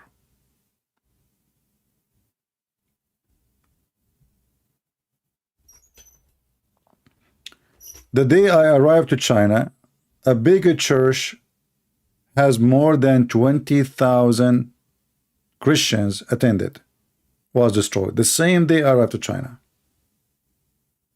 The same exact day. Not a single leader mentioned it. Suddenly all those Western, they defend Muslims. They say to themselves, you know what, if we say we are defending Muslim, that will make us more legitimate.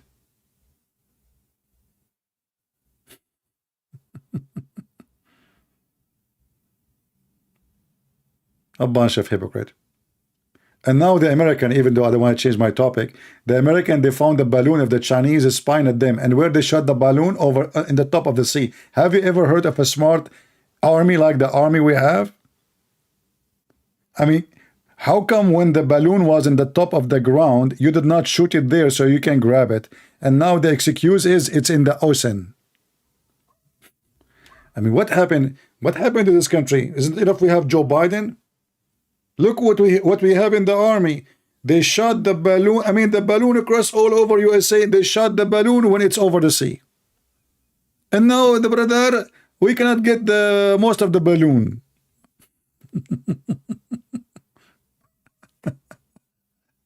It's like they don't want to get it anyway, you know. It sounds like the Muslims trying their best to find an excuse, not to find a Muslim guy. He came to Muhammad. He says, if I find a man with my wife doing boom boom to her, should I say to him, wait until I find some witnesses? Prophet said, yes. What do you mean, wait? What?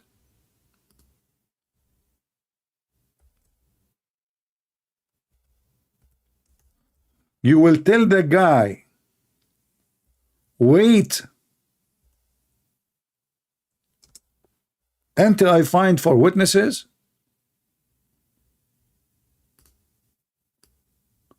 And the American are doing the same.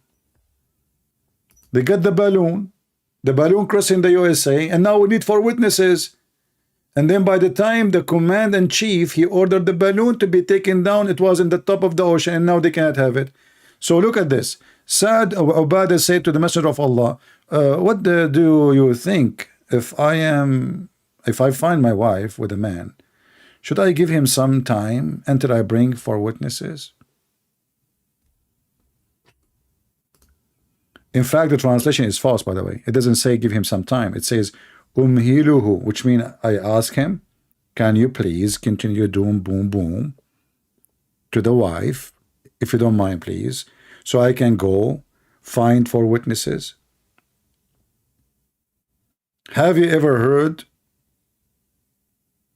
This is why all Muslim women are decent, because you cannot find how in the world? I mean, not only that, even if you bring 4 witnesses and the women, excuse my language, she is sitting in the top of the guy and she is wearing a skirt.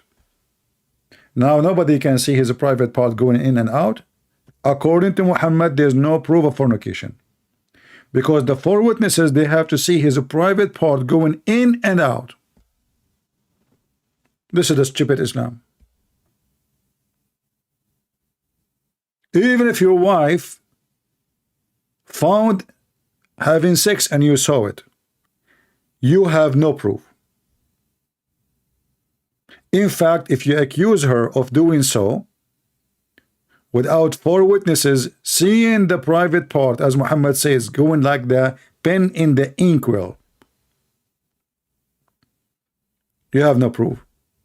And not only that, just to make it more fun, if your wife, she is sleeping around and effing everybody in town, every child she gave birth to, he is your son. So look at this drama. Your neighbor, he F your wife, his son inherit your money. the son of your neighbor from your wife. Because according to the logic and the philosophy of Muhammad, the son belonged to the one who owned the bed, not the one who effed the women. Excuse my language.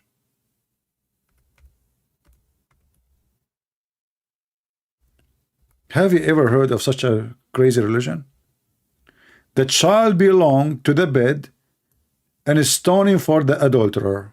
But we cannot catch the adulterer, so now we are stuck with the child belong to the bed. Even if you have a DNA test, even if you catch your wife with the guy, still her son from that guy is your son. And the funny is, Islam is against adoption.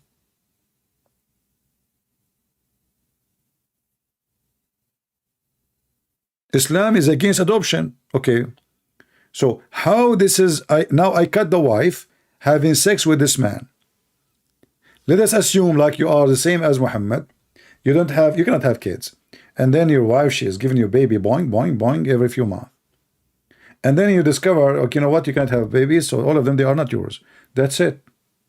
Even if you have witnesses, even if you catch her having sex, Muhammad, he put the rule. Every child belongs to the bed, even if he's a bastard.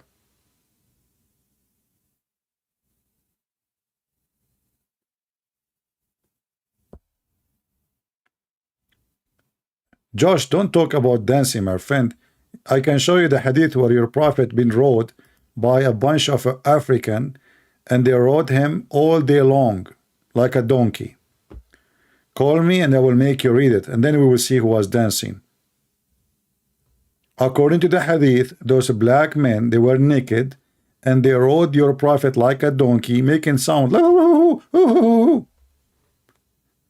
And your prophet, at the end of the day, he could not even move.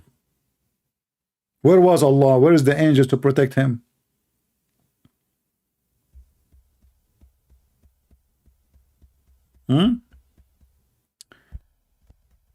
Anyway, this is why it's so beautiful to marry a Muslim woman. She can sleep with all the town men, and yet you have to accept the children's. Very simple.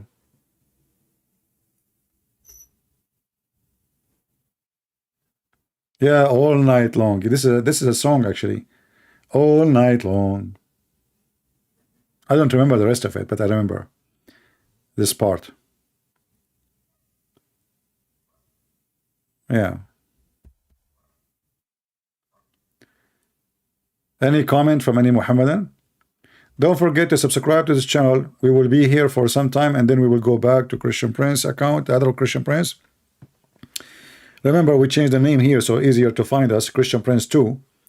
That will make it easier for people to find that we are live from the other Arabian prophet, stupid prophet. Yeah, the Zut. The Zut. I never heard of a prophet people rode him like a donkey. And then at the end of the day, he could not even move. And how you can ride the man? I mean, what Muhammad was doing exactly? How you can ride him? Any Muslim can explain to me how they rode him? Was Muhammad like he's a person who walked in four?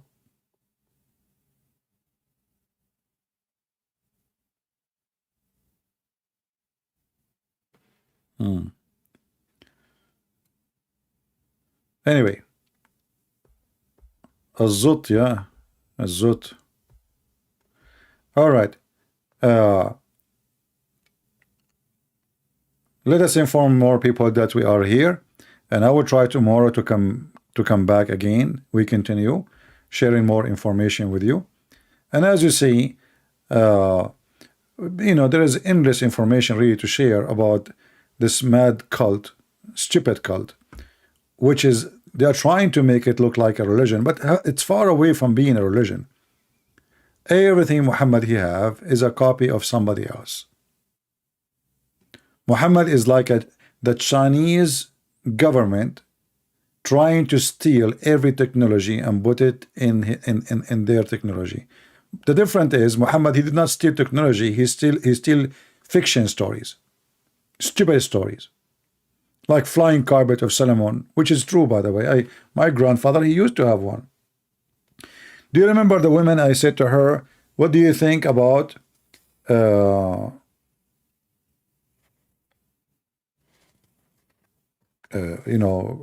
my grandfather? And by the way, this woman, she made a copyright claim.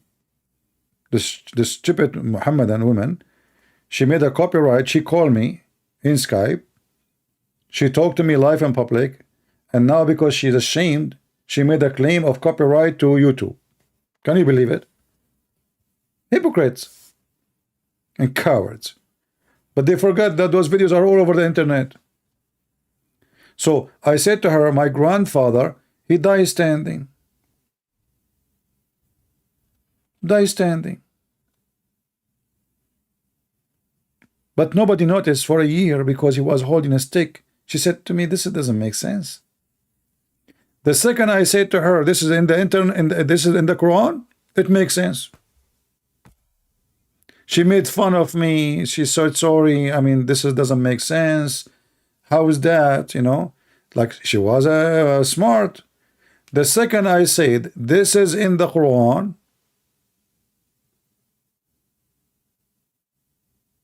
she accepted. It's true.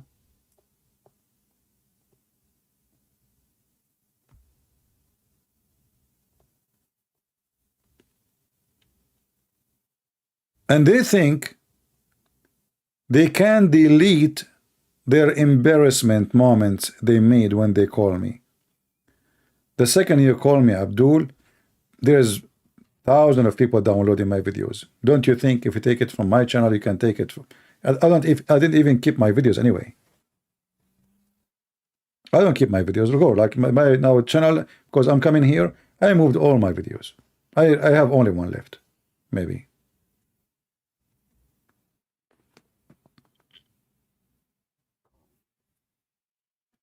The guy, he died standing, and nobody noticed for a year, until the termite, they ate his stick. And here I ask myself, what's wrong with this Solomon? He never heard of aluminum? What about making a stick from gold? I mean, you are a king.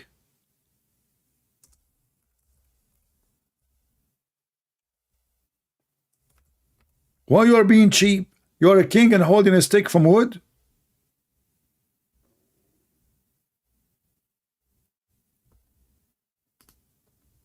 And you know, those termite look like it was a problem long time ago, not only now.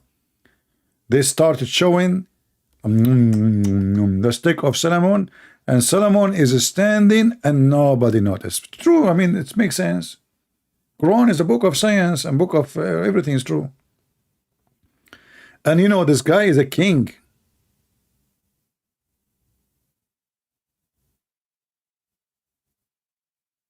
He have ministers, he have wives, he have children's. Nobody noticed that he's dead. Why? Because he was holding a stick and he died standing. But then when the termite, my brother, ate his stick, it took them like a year.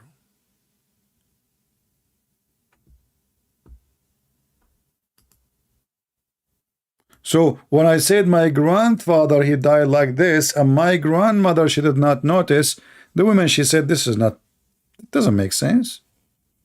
Sorry, I don't want to, you know, but it doesn't make sense. The second I show it from the Quran, it makes sense. Muslims.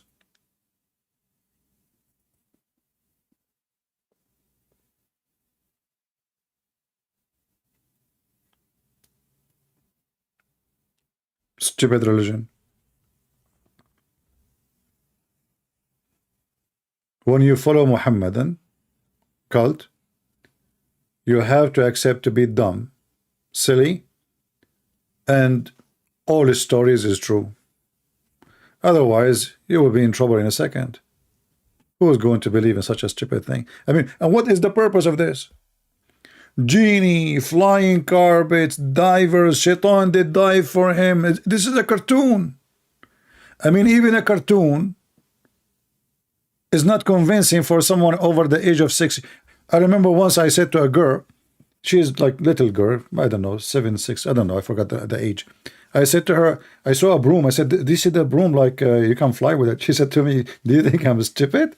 You can fool me? I could not fool a girl. She is 6 years, 7 years old. She said, this is just a broom. This is cartoon. They just make it for kids.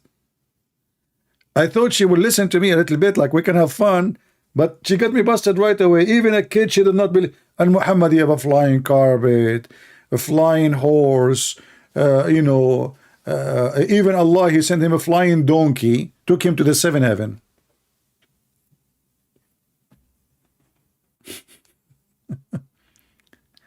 And when Muhammad arrived to the 7th heaven, the angels behind the door, they could not recognize Jibreel. I mean, I understand if they could not recognize Muhammad as he is a new guest, but Jibreel, the boss, this is the boss. The guards of the gate, they said, who is there? He said, Jibreel. But Jibreel, he already told them, open the door. Open the door. Have you ever heard of a stupid angels like this? They did not recognize the voice of their boss.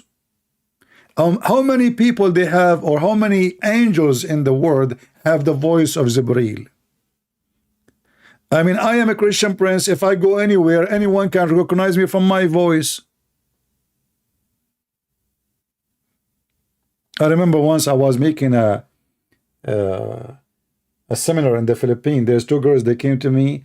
I was shaking hands with people, and you know, one of them, she, like, I noticed they want to talk, but they are like, you know, hesitating. So the other one, she is pushing her talk, you know. And then she said to me, I have a question, please. I said, yes. She said, are you Christian Prince?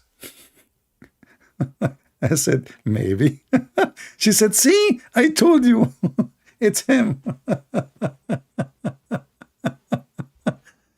So people recognize my voice in the Philippines, but the angels of Allah did not recognize the voice of Jibreel, and they ask him, who are you?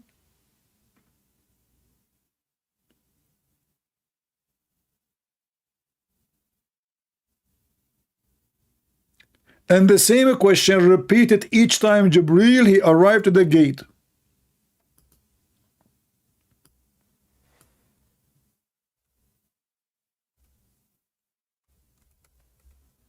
The same question. Who is there? Jibreel. Who is with you? Muhammad.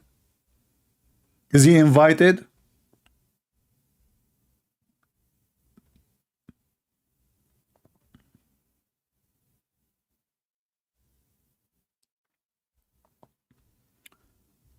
Let me show you the story so the Muslim will not say, oh, he's making things up. Look at this. A mule is called al-buraq, which means the light, the thunder. This guy is a mule. He's so fast, brother. But isn't it the Quran says the angels take them 1,000 years to go to heaven? 1,000 years just to go. How Muhammad, he went with Jibreel in few hours and came back. So Jibreel, he come to the gate. So Jibreel asked for the gate to be open. It was said, who is he? What the heck? They did not recognize his voice.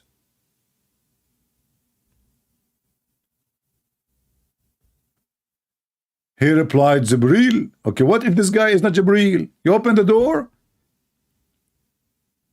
Hey Muslims, what is the guarantee this is Jibreel? What if it's Trump?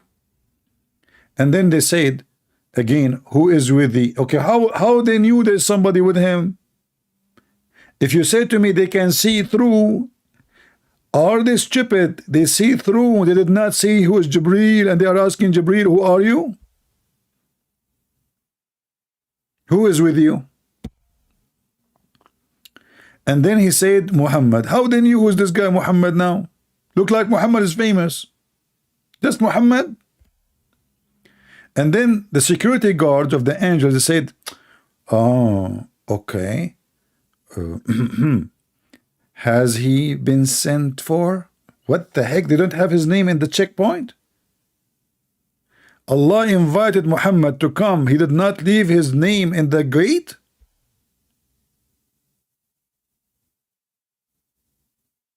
This is religion? The security of the heaven of Allah. He been called? Oh, okay. Let us check the names, huh? What's his name you said? Muhammad, Muhammad, Muhammad, Muhammad. And then they continue and they go to the second gate. The same question. Who is he? Jibreel replied. Like, what the heck?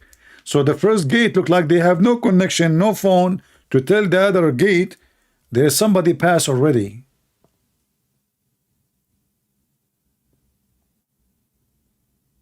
So he went to the second gate, the same question. He went to the third gate, the same question.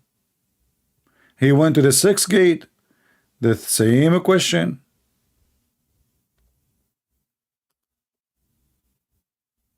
Religion, brother, religion.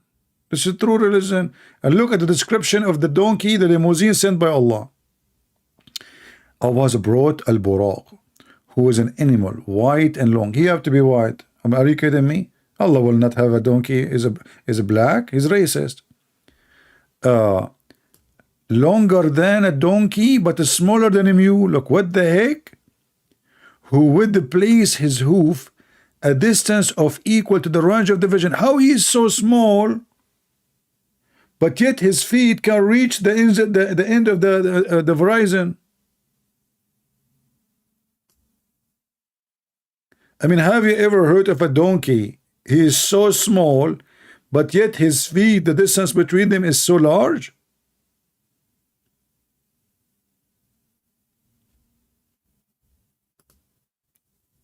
Let me see if I can paint this donkey for you using my special art. So this is the donkey.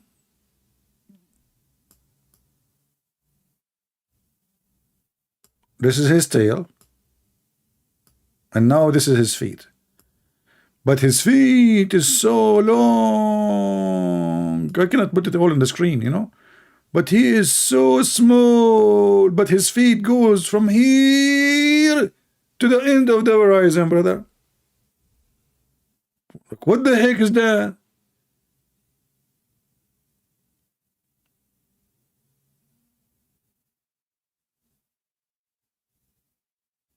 I know. Thank you very much. You know, this is what my mom, she used to say about my drawing. Amazing. You know, she says, son, you are a gift. You know. It's true that the neighbors used to laugh when she said that, but this is why she wanted to call me Muhammad, actually, you know, because I was like I sound like a gift from Allah with my drawing. What the heck is that? And now we have a gate, and then the angel is behind the gate, water gate, you know.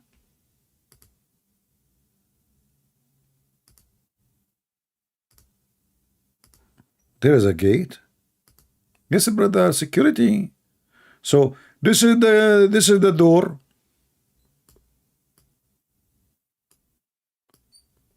To go to Allah, brother. And then Jibreel is here. Those are his wings. He have a lot of wings. I know, he look really strange, but what you expect is an angel of Allah. And this is Muhammad. So now the angels from behind the door, they are here. Behind the door. From the other side, if you don't mind. They are blue. Those are the blue sky angels, brother. This is why you cannot see them. They are blue.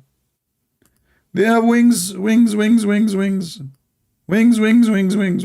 So now this angel here, that is the head of the security. He says, who is behind the door? Jibreel, he said to him, open the door. This guy said to him, who behind the door? Okay. The angel says, you stupid, it's me, Jibreel. Jibreel. The angel here, he says, okay, who is with you? Any one of you Muslims is convinced that this is a story can be accepted to be from God? An angel, he do not know what is behind the door? And why Jibreel cannot jump over the door? Isn't he an angel who fly? I mean, how high this door?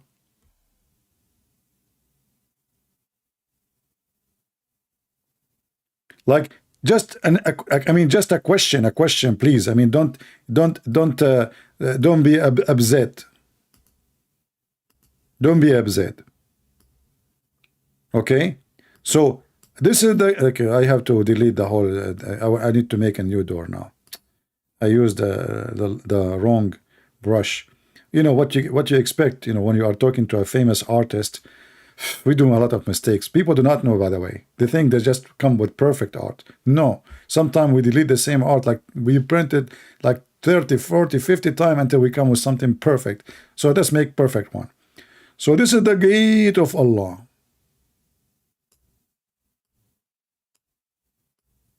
Uh-oh. Is that a cross? No way. And this is the door. Those are the handles for the door. Jibreel is here, but Jibreel can fly. Why he's asking for the door to be open? Based on this scenario, Jibreel, he cannot enter because there is a security alarm and maybe electric system. If he tried to go in, he will be shut. How we can prove that? Let us go to the Quran. Allah, he have a defense Star Wars system. Supposedly I'm leaving. What the heck? If you go in the Quran, and by the way, the Muslim, they make videos about it, about the atmosphere. They claim this is the atmosphere.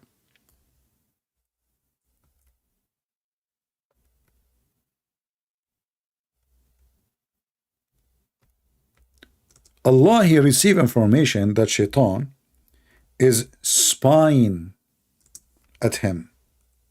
So he developed a new system to shoot Shaitan as soon as he get close to the bedroom of Allah.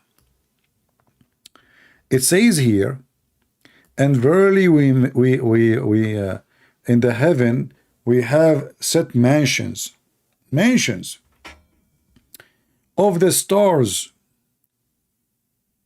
and we made decoration beautified for the beholder, and we have guarded it from every outcast devil, save him who stealeth the hearing, and them doth a clear flame pursue, or like, you know, he attacked them with it. Sorry for my reading. So Shaitan, it's guarded, but Shaitan still can go and hijack the system of Allah, and he go inside and he steal information. And then Allah, translation by the way is false. It says Allah, he will send the meteor. Change the translator. Let us see another idiot. And we have guarded it near heaven from every outcast Shaitan, except him the devil. Oh, look the stupidity. He guarded the heaven except from Shaitan. I mean, so what is the point of guarding the heaven if Shaitan himself is not, he can go through? Have you ever heard of security like this? I guarded the heaven from every outcast Shaitan except the devil.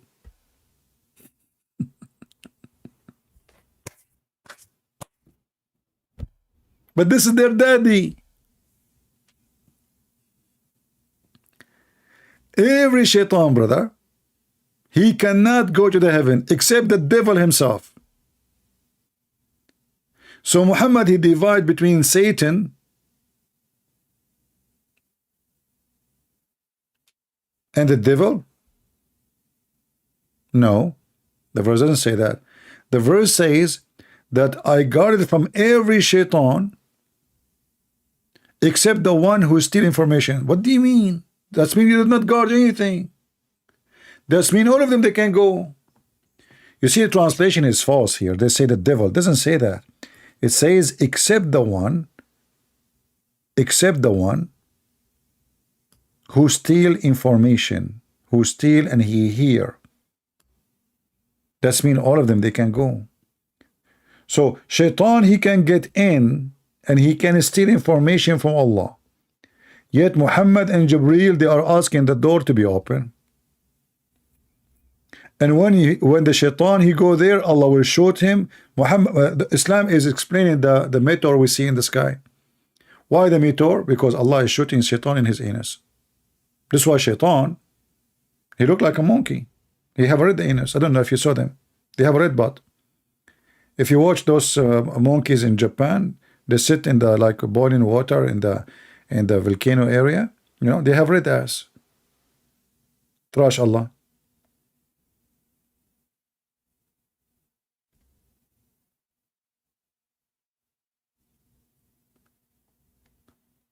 Muhammad, he believed in superstition that the fortune teller, this is what they do.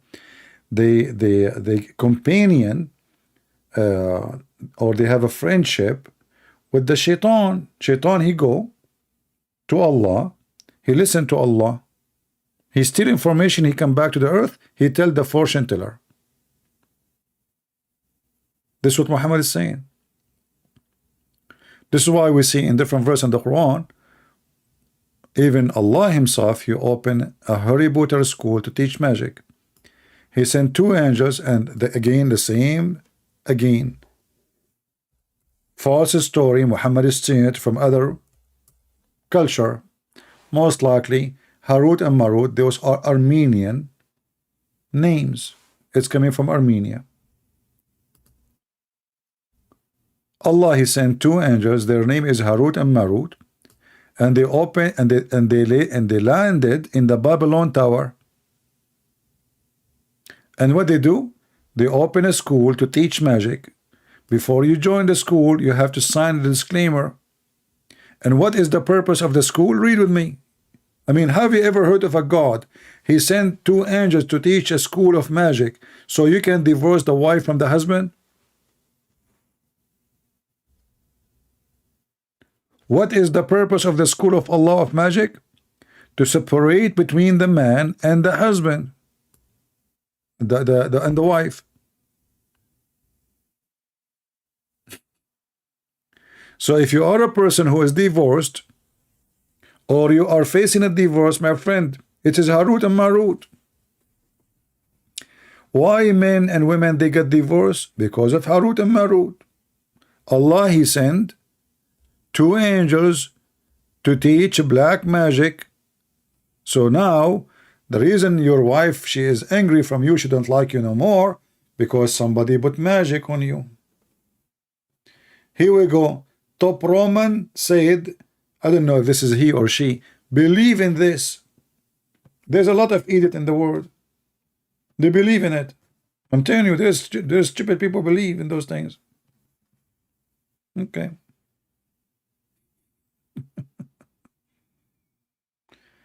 Oh boy. هاروت وماروت يا رجل إنهما مختصان في الطلاق وما أدراك ما الطلاق اذهب إلى الحلاق يعطيك من القصص ما فيها ذميمة وبدون مذاق. What a stupid religion.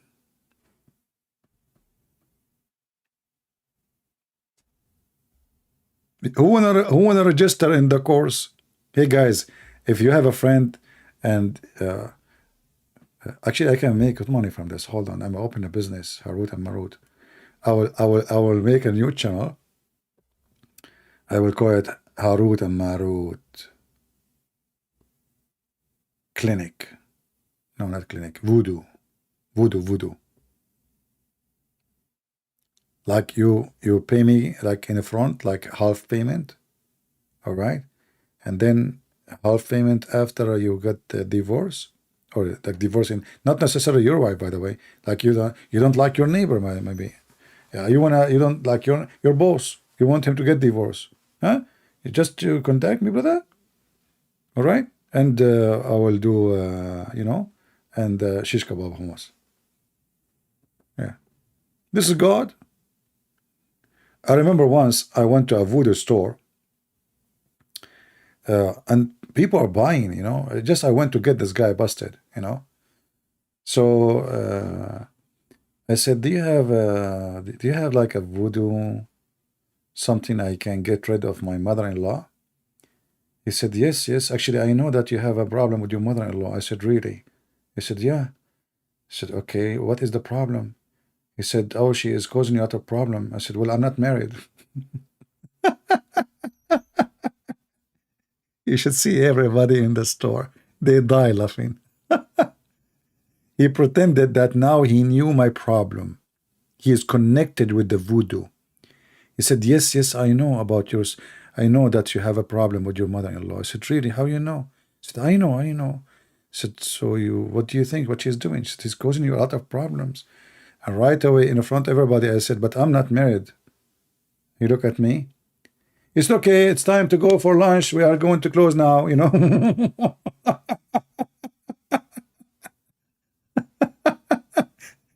And those a bunch of stupid white people, sorry to say, all of them, they are white. Hippies, rings in their nose and ring in their ass and ring in their belly and ring everywhere. They are number one customer to buy the stupidity. Bones, skull, toys. What the heck is that, man? Human being is so stupid. The same actually I faced in Romania. I was in Romania, and in Romania a lot of people believe in those stupid, and yet they are Christians supposedly. So in Romania there's a woman, she claimed that if a woman she like a man, she can make him love you. So I said, so anyway, she came to visit those people. I was there, and they told me this is what she do. So I said to her, can you make me love you? She said, I can make a woman. I said, no, no, no. Can you make me love you? You. Said, I can. I said, no. Can you make me love you? I told her I'm a very picky person. I don't feel in love. Can you make me love you? And then I will believe you. Make me love you. Go ahead. What you can do, Liars, they fool people, naive, even educated people, they feel in such a garbage. Very educated, they believe in fortune tellers, they believe, I mean, crazy stuff.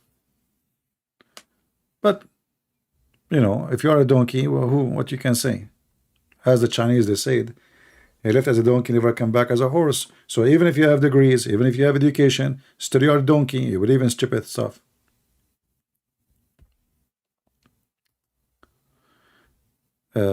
Josh is talking about as God he have love. My friend, your God don't have love, and don't come here. Stupid. Isn't it the Quran says, I created not mankind and genie except to worship me? How he love you? He want only you to worship him. He don't want anything. That is not love. That is an ego. Don't come here again. I have no time for stupidity. Bring your dad.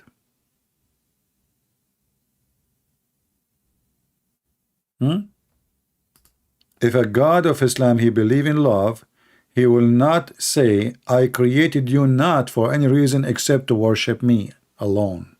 That is the only reason. That is not love. You see, if I say right now, let us say I get married, then I have a son, and then I say to my son, I did not marry your mother except to have a son so he can serve me. That is not love, that is evil.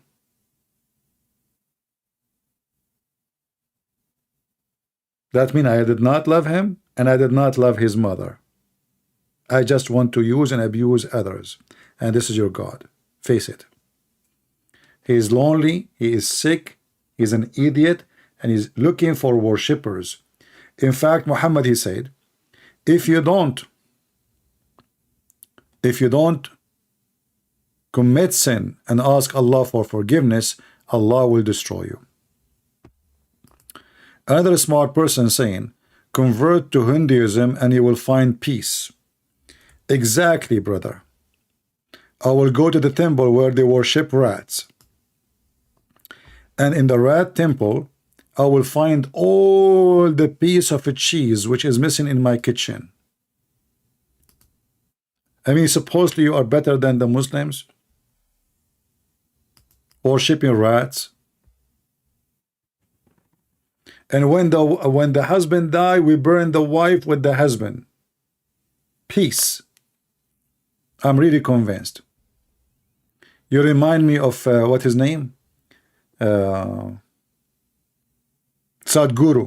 Sadhguru, I made a video and he was talking about why we don't accept each other, why we get in the defense when somebody disagree with us, why, you know, and like the guru, he's a guru, you know, the nicest speech. So I made a video getting him busted about what stupid things he said. 15 minutes after, he reported me to Paltalk for copyright.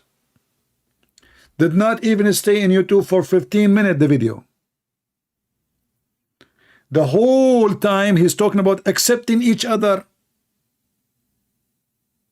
Why you are insecure? This is why you don't get upset when somebody criticize you. You are insecure. I made the video 15 minutes after he reported, and it says, and I made a video about it, this video claimed by Sadhguru. I mean, his name is Sad, and he will teach you how to be happy. And not only that, this guy, they ask him about, they accuse him that he killed his wife. He said, my wife, she decided her fate by yoga. Like, what the heck? She killed herself by yoga. Have you ever heard of somebody, he do yoga and he decide how to die? Go watch the video.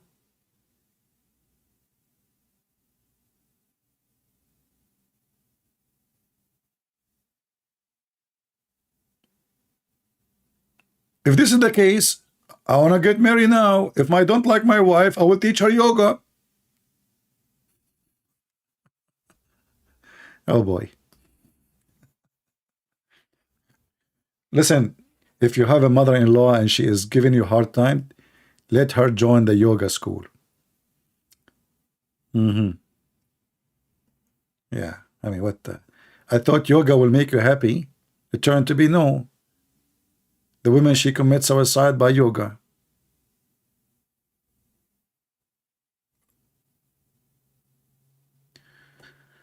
All right. We don't want to change our time, but there's a lot of stupid things in this world. Before we finish, now soon we have what? Somebody told me there's a Valentine soon, right? Now, Valentine is not a bad day, but people, they make it bad day. So I want to warn you, don't be stupid. Read the story behind the Valentine. A man was fighting the emperor who forbade men from getting married during the time they serve in the army. This Christian man, he stood against him, says, you cannot do that. This is the right given from God. Sadly, people today, they make it about sleeping around. Things have nothing to do with the occasion. And not only that, people, they go stupid and they spend a lot of money buying things which have nothing to do with the occasion. So don't be stupid and spend your money. If I go right now and search for Valentine's Day gifts, I mean, it's a huge market. And disgusting too.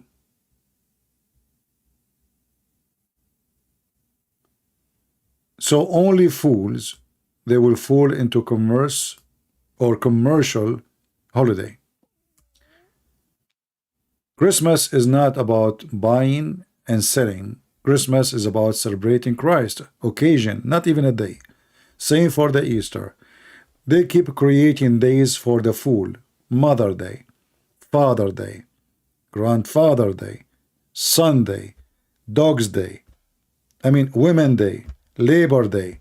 They have all days and none of them belong to you.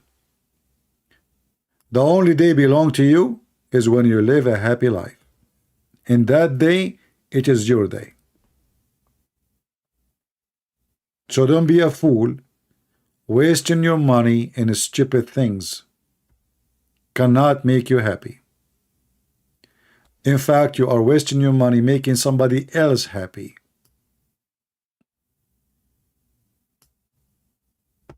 Right? Very simple. And if you love somebody, you marry that person, and you take care of that person. Every day is a Valentine Day. It's not by buying gifts. Don't be stupid. You know, we mentioned about the temple of the rats, but there is in the world a human being, they are like rats. They steal your money. You are naive, you are stupid, you are a fool, and you are driven by culture. And then even you meet a girl, she will be upset because you did not buy her something. If you want my advice, you don't even want her, because she is a fool. If this is what she think about love, don't be involved with such a person. Love is not about gift. It's about giving your life to someone you love, not some panties or chocolate or stupid things. If this is what she wants from you, and this is what you want from her, then both of you are a bunch of fools and you are a match. No, it's not about money is not important. No, money is important. Money is important because you work like a donkey to make the money. That's what we are talking about. Don't waste your money. You work like a donkey to make it. Then somebody, he steals from you in 2 seconds. Maybe we should make some videos about stupid things people do. As an example, a person who want to get married in America. What they do? They have to buy a diamond ring. Why? Anybody can tell me why? And what is the price for the diamond ring? You break the back of the man, you will go bankrupt, and you are poor for a long time. And by the way, the diamond ring you buy is not, even you try to say it, you will lose 95% of the price. They are fooling you.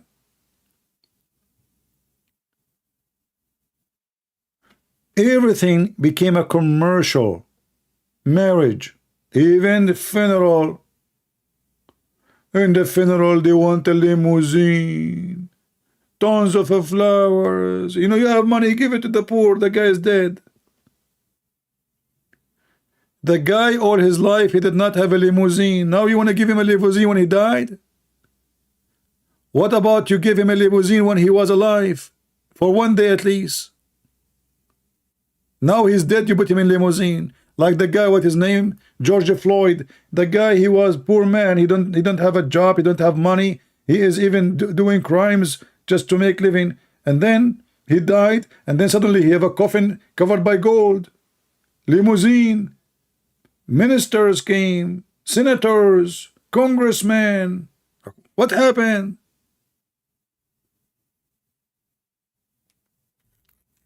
Don't be a fool, and don't let those people, they get rich from the foolish you. It's your foolishness who make them rich. Same buying phones. Oh, there's a new phone, Samsung S23. Okay, I'm going to buy this. Look, why your phone is still working? What's wrong with your phone? Oh, it have better picture. My friend, the monkey, you still the same you. The phone will not change it. What the picture will do? Honestly, when I see how people they behave, I get really upset for them. I feel sad for them. You work day and night to make little money, especially the poor one, by the way, is the one who spend money. Do you know why rich are really rich? Most of them, not all of them. Because they are so cheap. And the poor is the one who spend non-stop. So he stay poor forever. He spent his life spending money, and he die poor. And the money he spent for something is useless. What about I save money to buy little land, maybe build a house in the village one day when I get old? What if I secure my life, have a property? What if why you want to buy big screen TV and big phone and big, what this is for? My friend, secure your life. Don't make them fool you.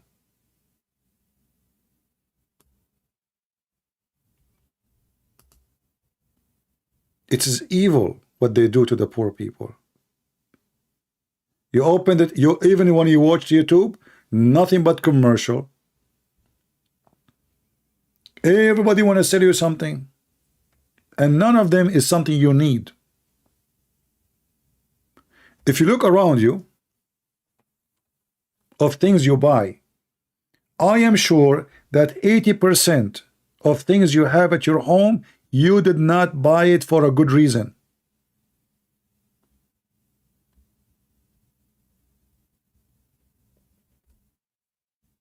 You became a tool for them.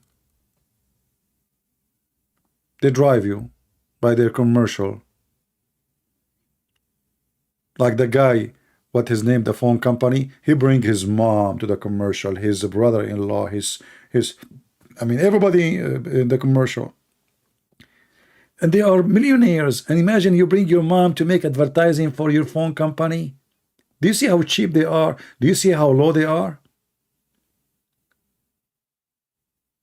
Isn't it enough all the millions you have? Still they want to steal more. They never have enough. They will never have enough.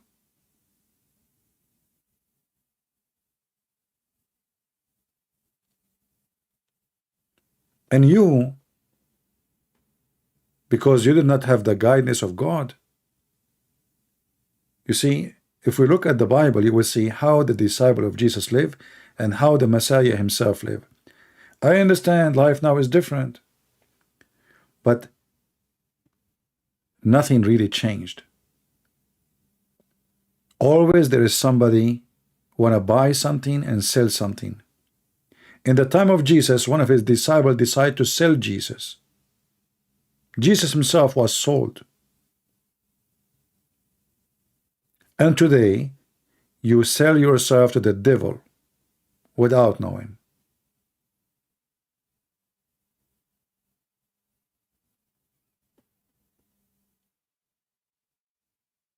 You work hard, and then all your money is gone.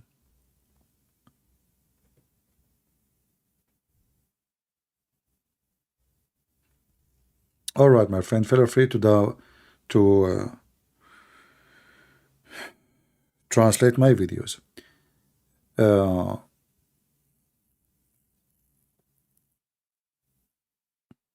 Sometime we need something to wake us up, right? I'm not putting you down, by the way. I'm just giving you my advice. How many of you here own the place he live in? Give me one, please. If you are a person who own the place you live in.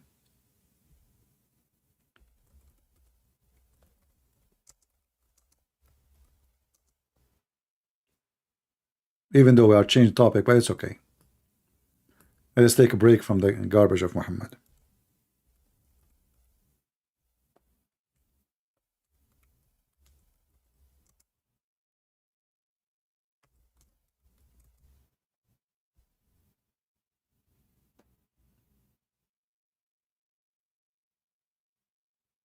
Okay, how many of you don't own a house or the place you live in? You are renting.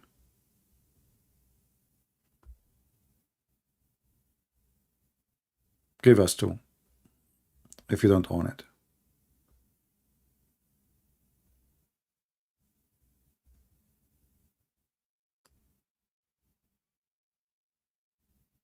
You will see that the one who own is way less than those who rent.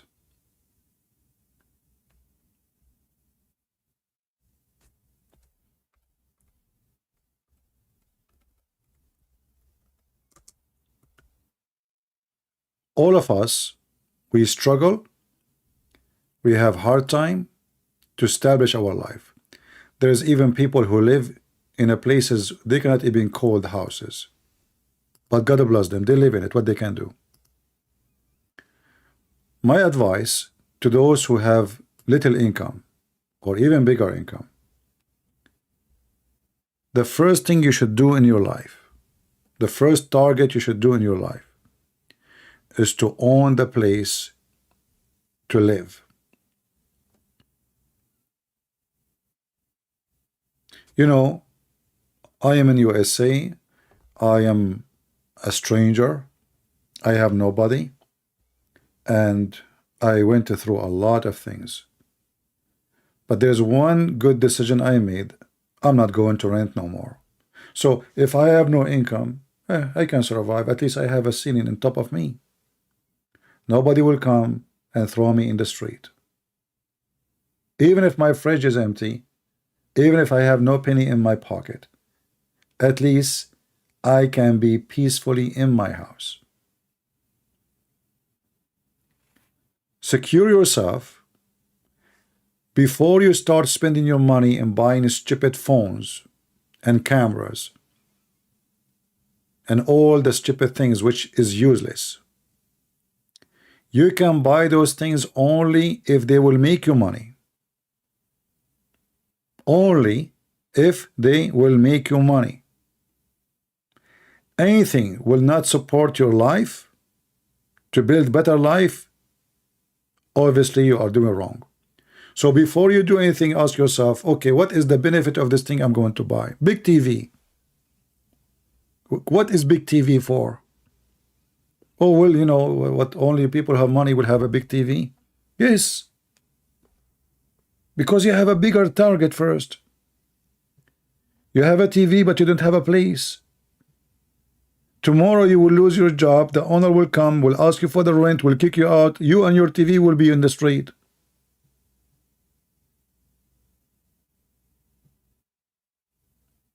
What the TV will do to you?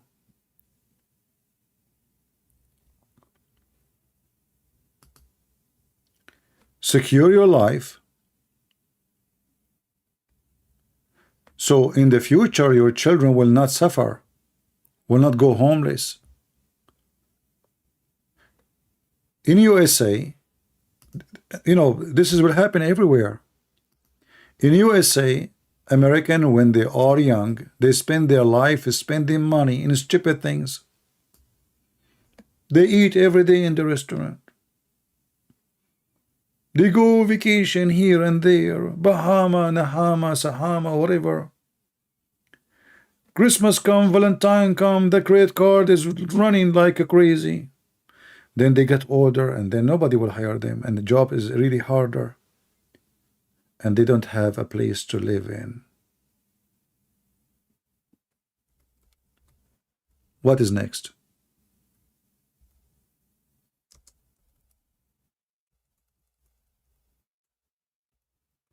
You will live like a dog in the street. Why you do that to yourself?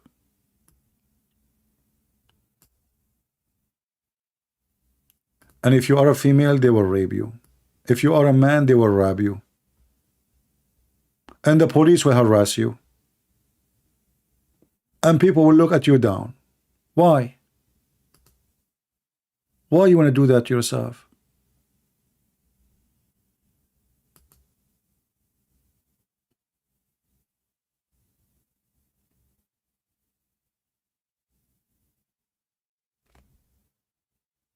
I'm not making fun of you if you are the kind who spend money in stupid things, but I'm saying to you, you don't want to end like this.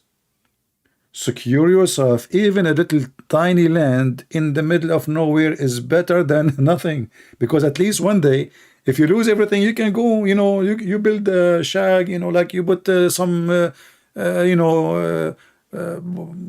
whatever things, you make a house for yourself. Better than being homeless. You cannot tell them that one day I used to be making a lot of money. They will laugh at you even more.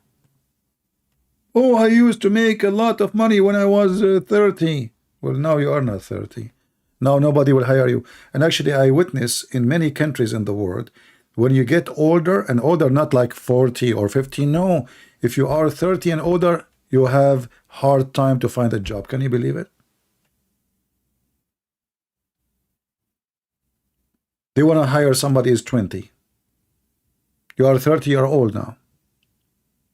So the older you get, the less opportunity you have. So you have a time where you can make money, and you have a time where you start not able to make money. And then you can start getting sick, you are not the same, your body is not the same, you cannot walk the same, and then what? Your income will shrink. Now you need more maintenance because you are getting old. If you lift your arm up, it's hurting me. If you bend down, I cannot stand up again.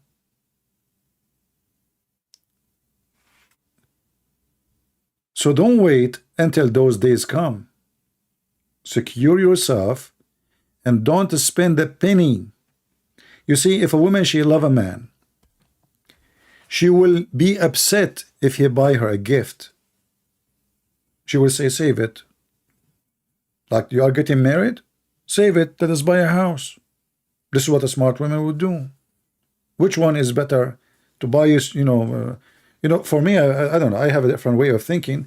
If I am in love with a woman, I will not even buy her flowers. What she would do with them? She will make them salad. What a flower for? Maybe one flower, I will grab it from the yard, but I will never buy flower. You can think this is cheap, you can think whatever, but this is this reality. Life is not easy. Life is not Valentine's.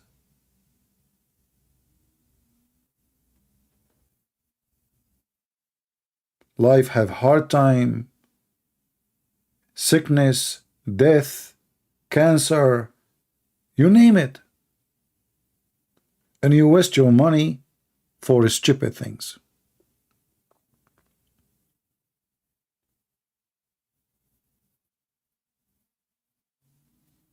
Honestly, I will never waste a penny to buy a flower if I have a wife. And if she is the kind who like a flower, she is marrying the wrong guy. I will buy her something useful, something she need. Not something she will put it in the vase for 2 seconds or like a ring. What she would do with this stupid ring? She will be target for every thief in town.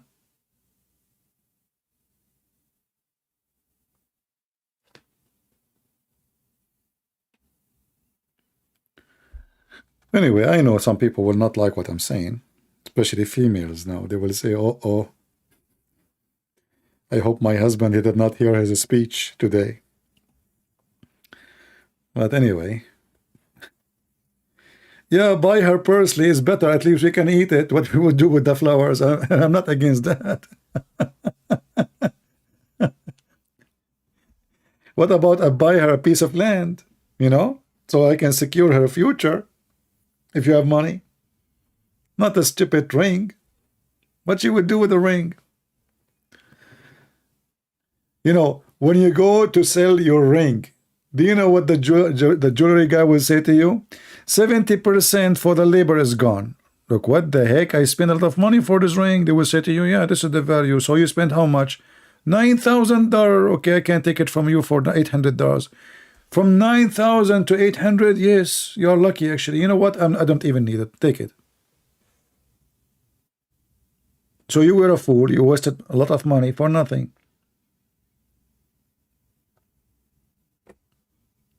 And then you and your wife, you go honeymoon, and your wife, she lose the ring in the beach. Now you are double bankrupt. Or if I hold on, let me tell you about the Middle Eastern, how they spend their money. The Middle Eastern are very unique people, you know, very, very. We are unique in everything. I don't know. There's many Middle Eastern and admin in the chat now. They will get upset from me.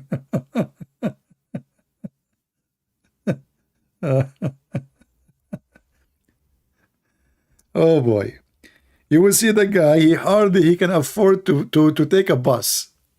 And then when they get married, they have to rent the biggest hall and invite dancing team and music. And the bride, she have to buy the most expensive dress. And the limousine have to be the longest. Oh, my cousin, he have a limousine 6 meters. Oh, it's not 6 meters? No way. I will not accept that. It have to be 8 meters. But we don't have in town 8 meters. We extend it, you know. They spend money in unbelievable way because they are so hypocrite. Most of them, they are even bankrupt. They don't even have the penny in their pocket. They take mortgage. They take a loan just to make a party to show off. I'm just being truthful with you. You can ask the Middle Eastern here. They love to show off. Like, can we take somebody, a friend, he take a video for us and they would, no way, we need a professional, 2 professionals. So if one professional is not good, the other professional will be better. And not only that, my cousin, she have a maid. I want a maid. Who? My salary is $700. The maid, she need 500. So what? I don't care. This is your job. She want a maid because her cousin have a maid.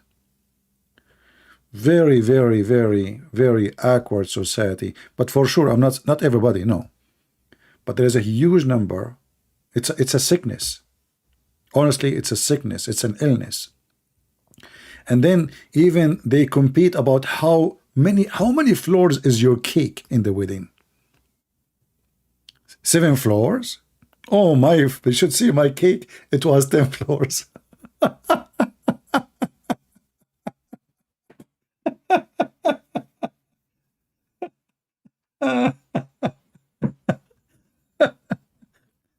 I mean, if you go and see the wedding of those people, you will die laughing, really, especially if you are a person who observe the behavior, the stupid behavior of a human being. Like, how many floors? Like, this is the Babylon Tower? What is that? And not only that, you and your wife, you will eat a piece of cake and the rest of it is gone. So what for? What about you marry the women, you go take her parents, her sister, her brother, your brother, whatever, go to the church, get married, bye-bye, thank you. And not only that, and they will speak about you, how cheap you are, even if you serve all kinds of food. Oh, can you believe it? There's no hummus. I'm telling you, they will speak about you, they will badmouth you. So you wasted your money, you took a mortgage, you are bankrupt, and later when the bills come, you start fighting with your wife. You just get married to her because of the spending you did. This is how a human being is stupid, my friend. Smart people don't follow a culture unless it's a good culture. Don't follow a culture unless it is a good culture. Like in the West, they have things I like, they have things I don't like. So I take from them what is good and I reject what is bad. Same in the Middle East, they have good and they have bad. Take the bad, throw it away. Take the good and keep it. Who care what people will say? They will forget about you. Trust me, who care?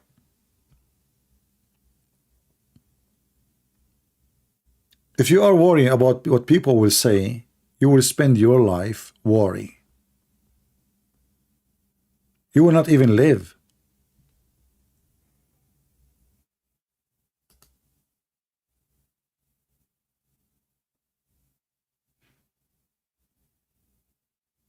Dress as you wish.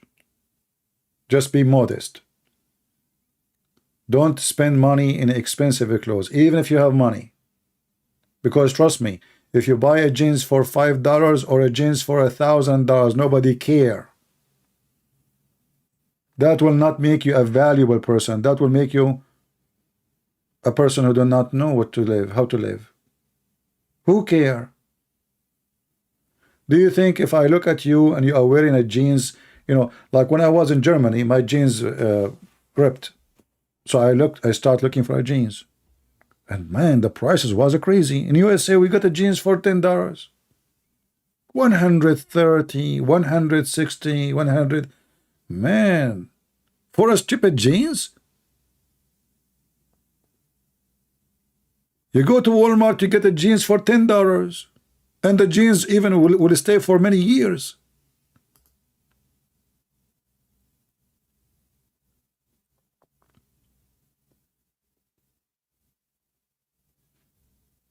Good for you, Black Prince. By the way, Black Prince, if you need a divorce lawyer, just contact me. You know, once I was in a restaurant, like those guys, they like after the wedding, they reserved part of the restaurant, not all of it. So they came to the restaurant to eat there. But there is a photographer. He went around and he gave cards. And so he came to me, to my table. I was eating. He says, "Sir, if you have any occasion, I said, "What do you do?" I said, "Like wedding, baptism." I said, "Do you do divorce parties?" He said, "What?" You should see his face. Oh boy. He said, sorry. I said, do you divorce? Do you do like you do all kind of occasion? You mention wedding, etc., but you don't mention divorce. He said, but he was looking for words to say, and people they are looking at me. I said, well, isn't this is the real party? I mean, people get married and then they suffer from divorce, and now finally you are divorced. So you should add this to your card. We do divorce parties too. This is my advice to you. Anyway, yeah.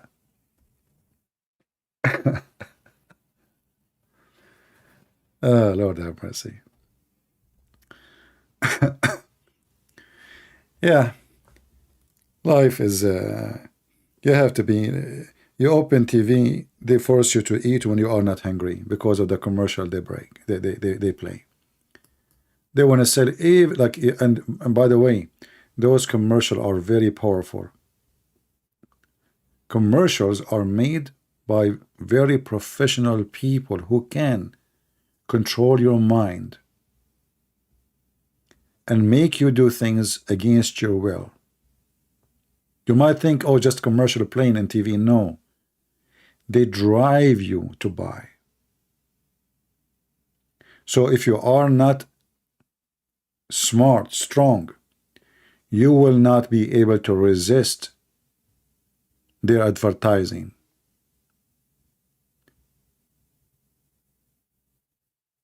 They will make hell as heaven. The same as Muhammad do. Muhammad, he do advertise for his heaven. Gold, silver, women, sex, banana tree, open buffet.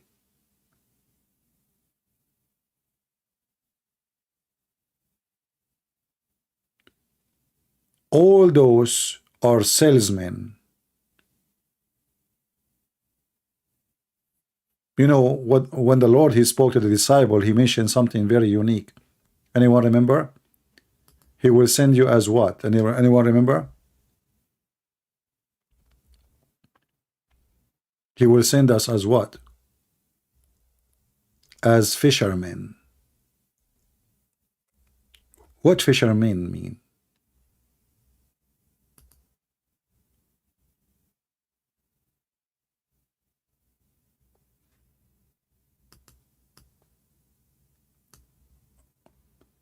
Fishermen present many things. A person who can sustain his living.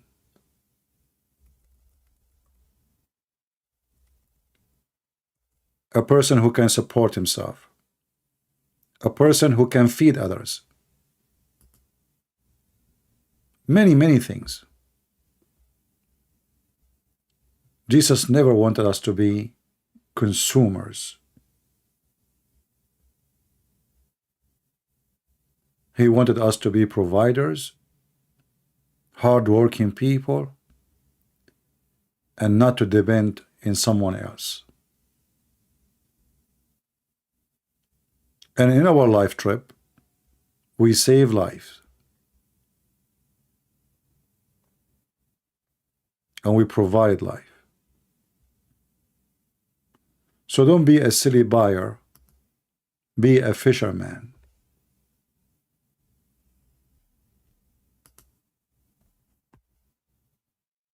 You know, there is like a story about fisherman. There's like a, in the seaside, there's like a place where fishermen they gather at the end of their working day just to have a good time. And there's a guy is coming from the city. He saw those fishermen, and one of them is close to him, so he opened a conversation with him. He said, so how is your work? He said, it's good, thank God. He said, what time you start working in the morning? Are you done now? He said, yeah, I'm done. We wake up very early in the morning, and by by noontime, I go back home, relax. God is good. And then the businessman who have a business mentality, he said to him, why you don't work harder, save money, and you buy a boat? It's a good idea. I mean, nothing wrong with that. He said, okay, well, I have a little boat, Said, okay, what about then you save more money and maybe you can buy 2 boats? Well, why I need 2 boats? I mean, I'm one person, I cannot drive 2 in the same time. And then the guy from the city start explaining. If you have 2 boats, you will have 2 income. Then you hire people to work for you. Then you will make more money. Then you buy more boats. Then you will have a big company. Then you have a lot of boats. And now you became a person who have a huge and maybe millions of dollars. And then you can, after having all those things, you can enjoy your life and relax. The fisherman, look at him, he says, when you start talking to me, you ask me, what are you doing? I said, I'm just relaxing. So you want me to work like a donkey all my life to end with the word relax? I'm relaxing already. So there is a person who will advise you, who want to make you rich. That not what will make you happy. So you work like a donkey and now you lost all your life and you're, like your young time just working like crazy. And now when you are so old, you can't move, you can't go anywhere. Now it's time to relax. Well, he's relaxing already. He finished by 10, 11 p.m. a.m. in the morning. He's done. He go meet with his friends. He see his wife every day. He see his children. He's fine. You do not need your billionaire business plan. So all this madness to be rich and then I can relax. I'm relaxing now. But you will notice that this is a fisherman who is self-sustained. His livelihood is not dependent in somebody else.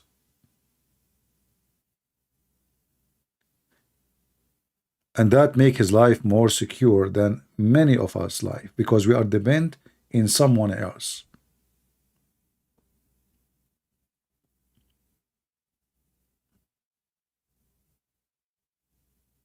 If you work for a company, they can kick you anytime. And if your job is not necessarily, they can replace you so easy.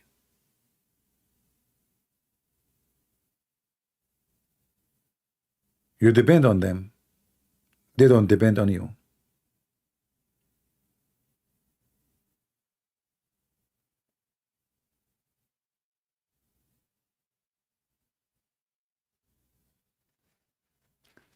I don't know if what I'm saying makes sense to you or not, but it's up to you for sure to think about life the way.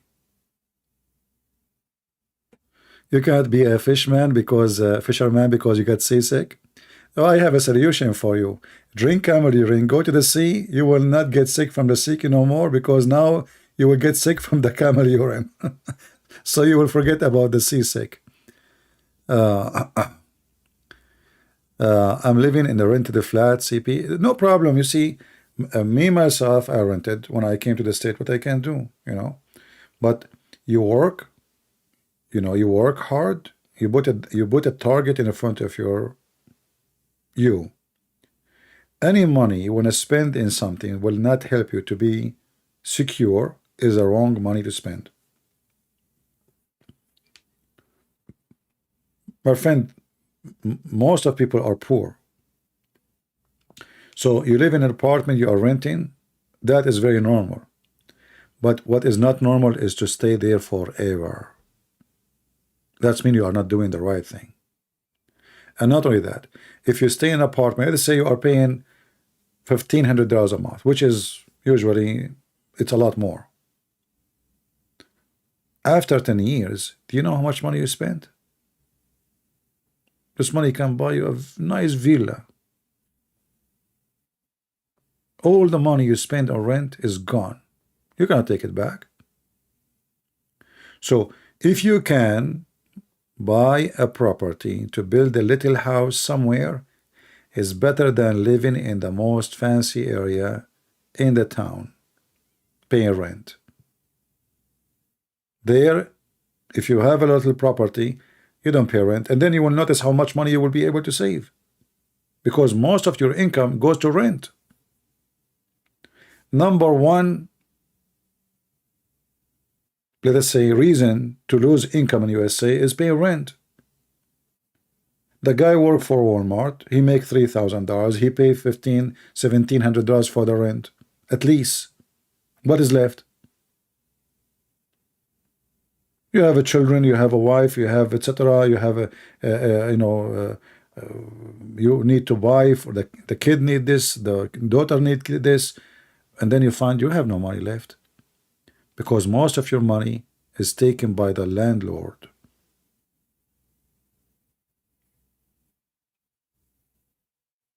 So don't depend on others in order to be successful.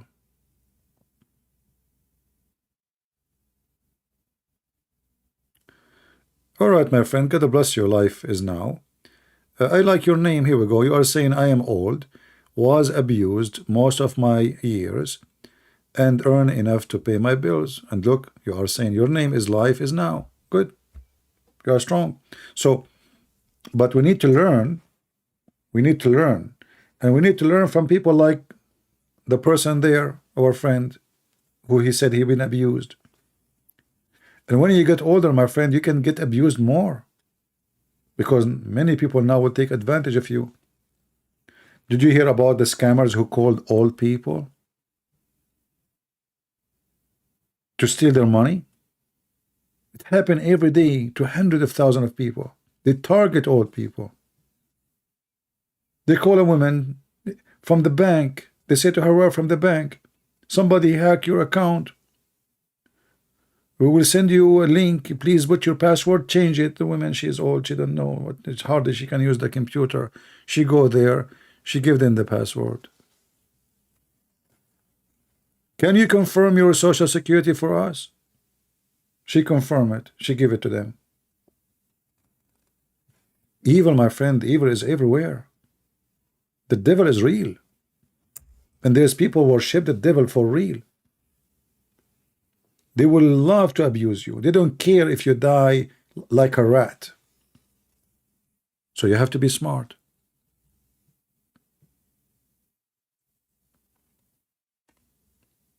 And always the victims is the one who they are the good ones, because they have good heart. They trust everybody. That will make you a victim easy. Because you trust easy. Because you think everybody is like you. But reality is not this, is not that. So anyway, I just want to give you advice before this occasion come. Don't spend your money where they don't belong to. You have better things to do in life, especially if you are young. Save for your future, because your future can be horrible if you don't have security. Today you are young, you are making money a lot easier. You will not stay young forever. You will not stay healthy forever. And things you can do easy today, you will not be able to do it easy tomorrow. I assure you that. If you don't believe me, go and look at old people who walk by in the street in front of you every day. One day you will be like them. You like it or not. You think you are 20? No, you are not 20. You are already 60. Time goes so fast. You think you are healthy? You are not. So fast you will lose your health.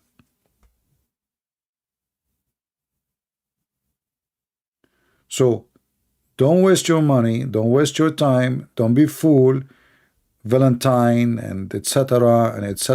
and buying gifts and all this garbage. Learn how to live, my friend. Don't be cheap, but don't be stupid.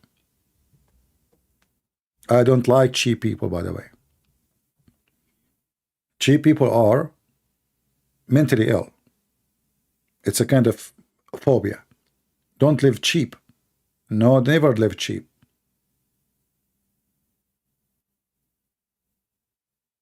But never be stupid too.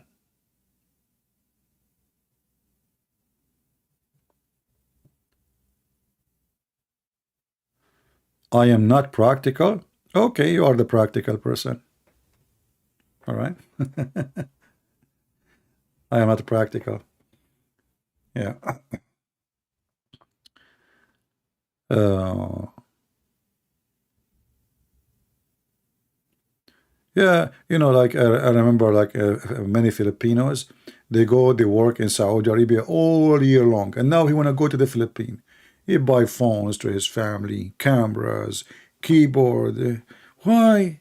I mean, you lost your life working in this country for nothing. What those things will do? What about you buy little property, a store, so one day you can stop working like a slave for those people there? They are working literally like slaves. Literally. So you work in Saudi Arabia for 15, 20 years, and then you come back bankrupt because you spend your money in stupid things. Buying stupid stuff. All those things you bought is zero value.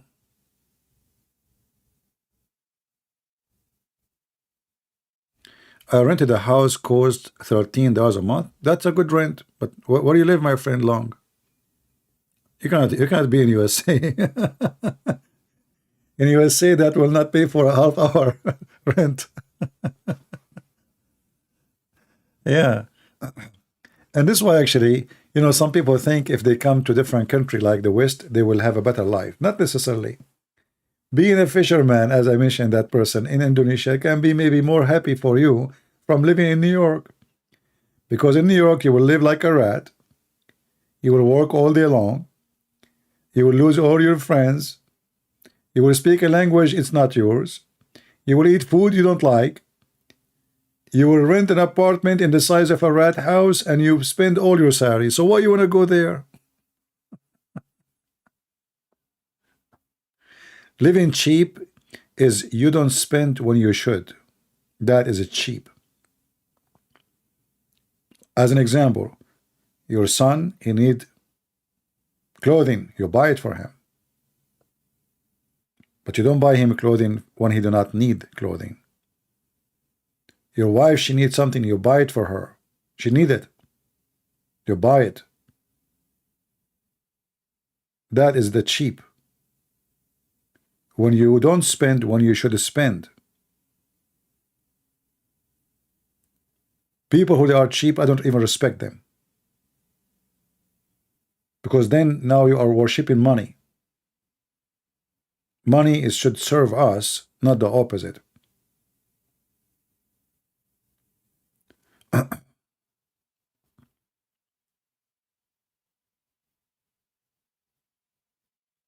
Yeah, that's what I'm saying. In the Philippines, they have a very bad habit. No problem, I help my family, but I need to think which one is better. I stay in Saudi Arabia working like a donkey, or work for 2 3 years, save good money, and come back and buy a business, buy a taxi maybe to drive, make living. Right? You have to be smart. Spending your money in stupid gifts will keep you slave forever. You will never go anywhere.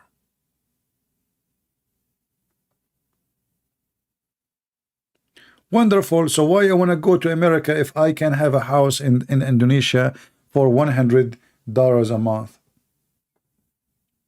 What is the average salary of Indonesia?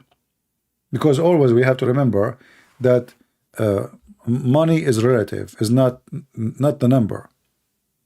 It's relative to where you live. So in Indonesia, I'm sure that not everybody, $100 is not easy for everybody, right? So how much money you make a month as an average? An average person in Indonesia, how much you make? If you make $100 a month and the rent is 100, that's a lot. You know what I mean? So it's not the number what make it big or small. It is the percentage to your salary.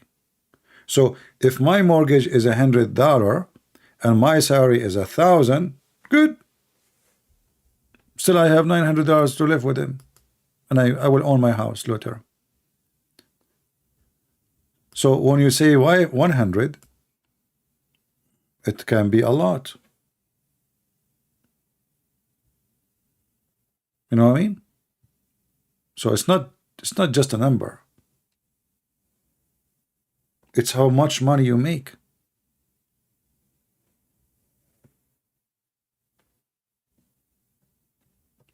If somebody offer you a salary of $10,000, and then to live in that city you have to spend 11,000, you're not making money, you're losing money. Okay, so if you are making 250 and you pay 100 and to make you able to have a house, that's a good thing. You are paying to own a house now, not rent. So still you have, obviously the 150 left will be enough to live, maybe, right? See, the numbers sometimes they don't make sense, depend in the country you live in. But in some countries, you can buy like 1 kilograms of beef maybe for $50. As an example, in the Middle East, the cheapest part of the chicken is the wings. In USA, the expensive part is the wings. In the Middle East, the tail of the ox, they buy it for dogs. In USA, the most expensive part of the cow is the tail.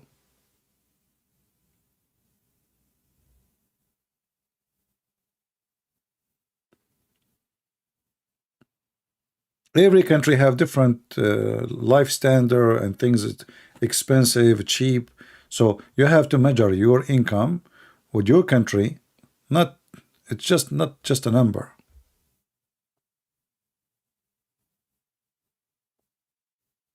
You know what I mean? But for me, I believe that living simple life, if you are a person who have a simple life and you are happy with it, better than go into a country like have a dream to be rich, because those countries, they can open a lot of doors, good or bad. But I assure you, your life will not be easier.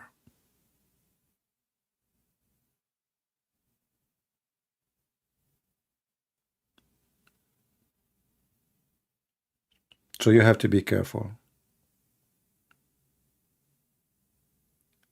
Maybe it's good if you are Indonesian, you come to USA, you work for a few years, you save money, you go back home, you know, life there is way cheaper, so whatever you save from USA will be good. That's a good idea, right? You have to manage yourself to secure yourself. So always think about it this way, that one day when I am in my 50, 60, 70, I will be secure and I will not be homeless. I can support myself. When you are young, life is easy. Whatever you do, you can make living. But then things will get difficult, and you have to be ready for that day. Most poor countries, they don't have retirement. Even actually, if you live in USA and they give you a retirement, what retirement would do? Most of it, like Social Security, is nothing. The inflation in USA is crazy, especially after we have this stupid Biden. So if they give you $800, there will not be enough even to pay your rent, because you trusted the government that one day when you are 65, you will get something.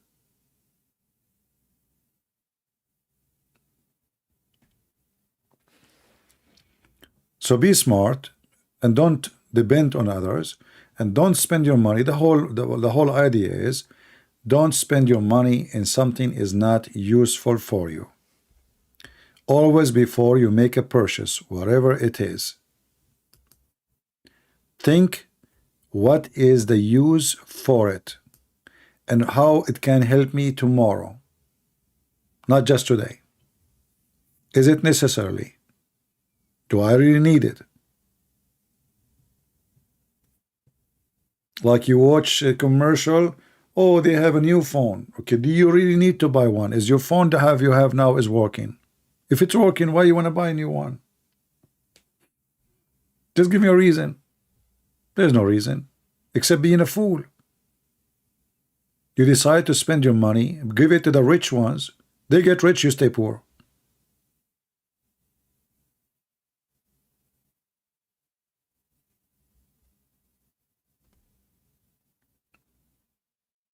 And you know, like right now, the world is enjoying a partially peace.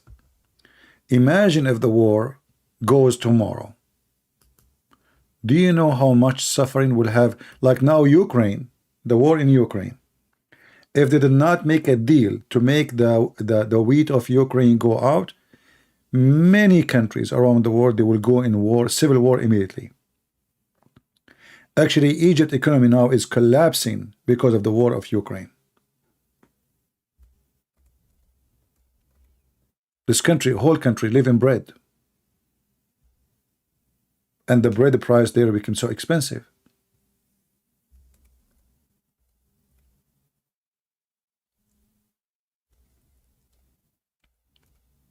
So the war in Ukraine, people in Egypt, they might die.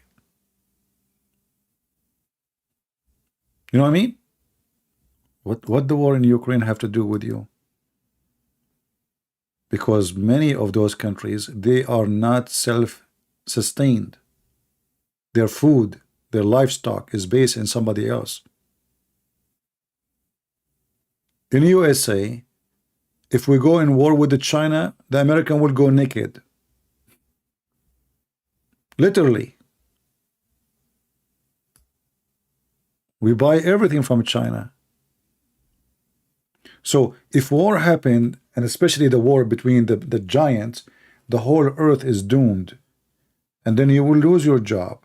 You will lose your income. You will, I mean, things will be horrible. So don't think about life is going to be heaven forever. You never know.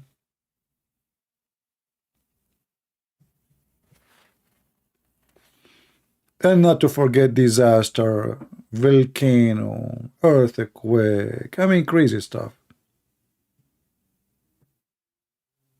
Like in Indonesia, they have volcano, right? One day, oops, Mr. Volcano, he decided to sneeze. Your economy is a flip upside down.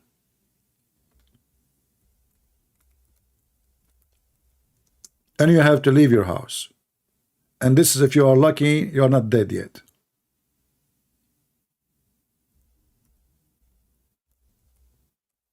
Most of people, they, like now we are enjoying really a very good time where like not much war in the world. nothing serious, like crazy.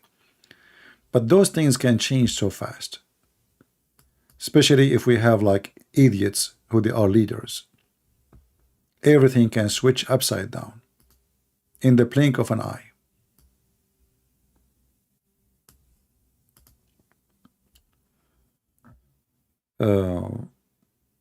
Like those people in Turkey, they were sleeping in their houses. They thought they bought apartment, they bought buildings, they have a life. Oops, everything is gone. Not only their property is gone, their children is gone, their family is gone. So you have to be ready. Life is not what you think. Anyway, guys, I'm not going to keep you longer. I was supposed to go from a long time ago, but that's what you do to me. You keep me staying. So I want to say thank you for being here. Please inform your friends that we are live from now on until further notice in this account, Christian Prince 2. We changed the name. As you see there, it says Christian Prince 2. So that one will be Christian Prince. This one, Christian Prince 2. So take a note, and until we go back there, maybe 2 months, maybe 1 month, we will see. From now, you are informed that we are going to be here. Feel free to download the video if you like it, and if not, it's up to you. As you know, I don't keep my videos. Thank you, God bless you, and see you again soon. Take care.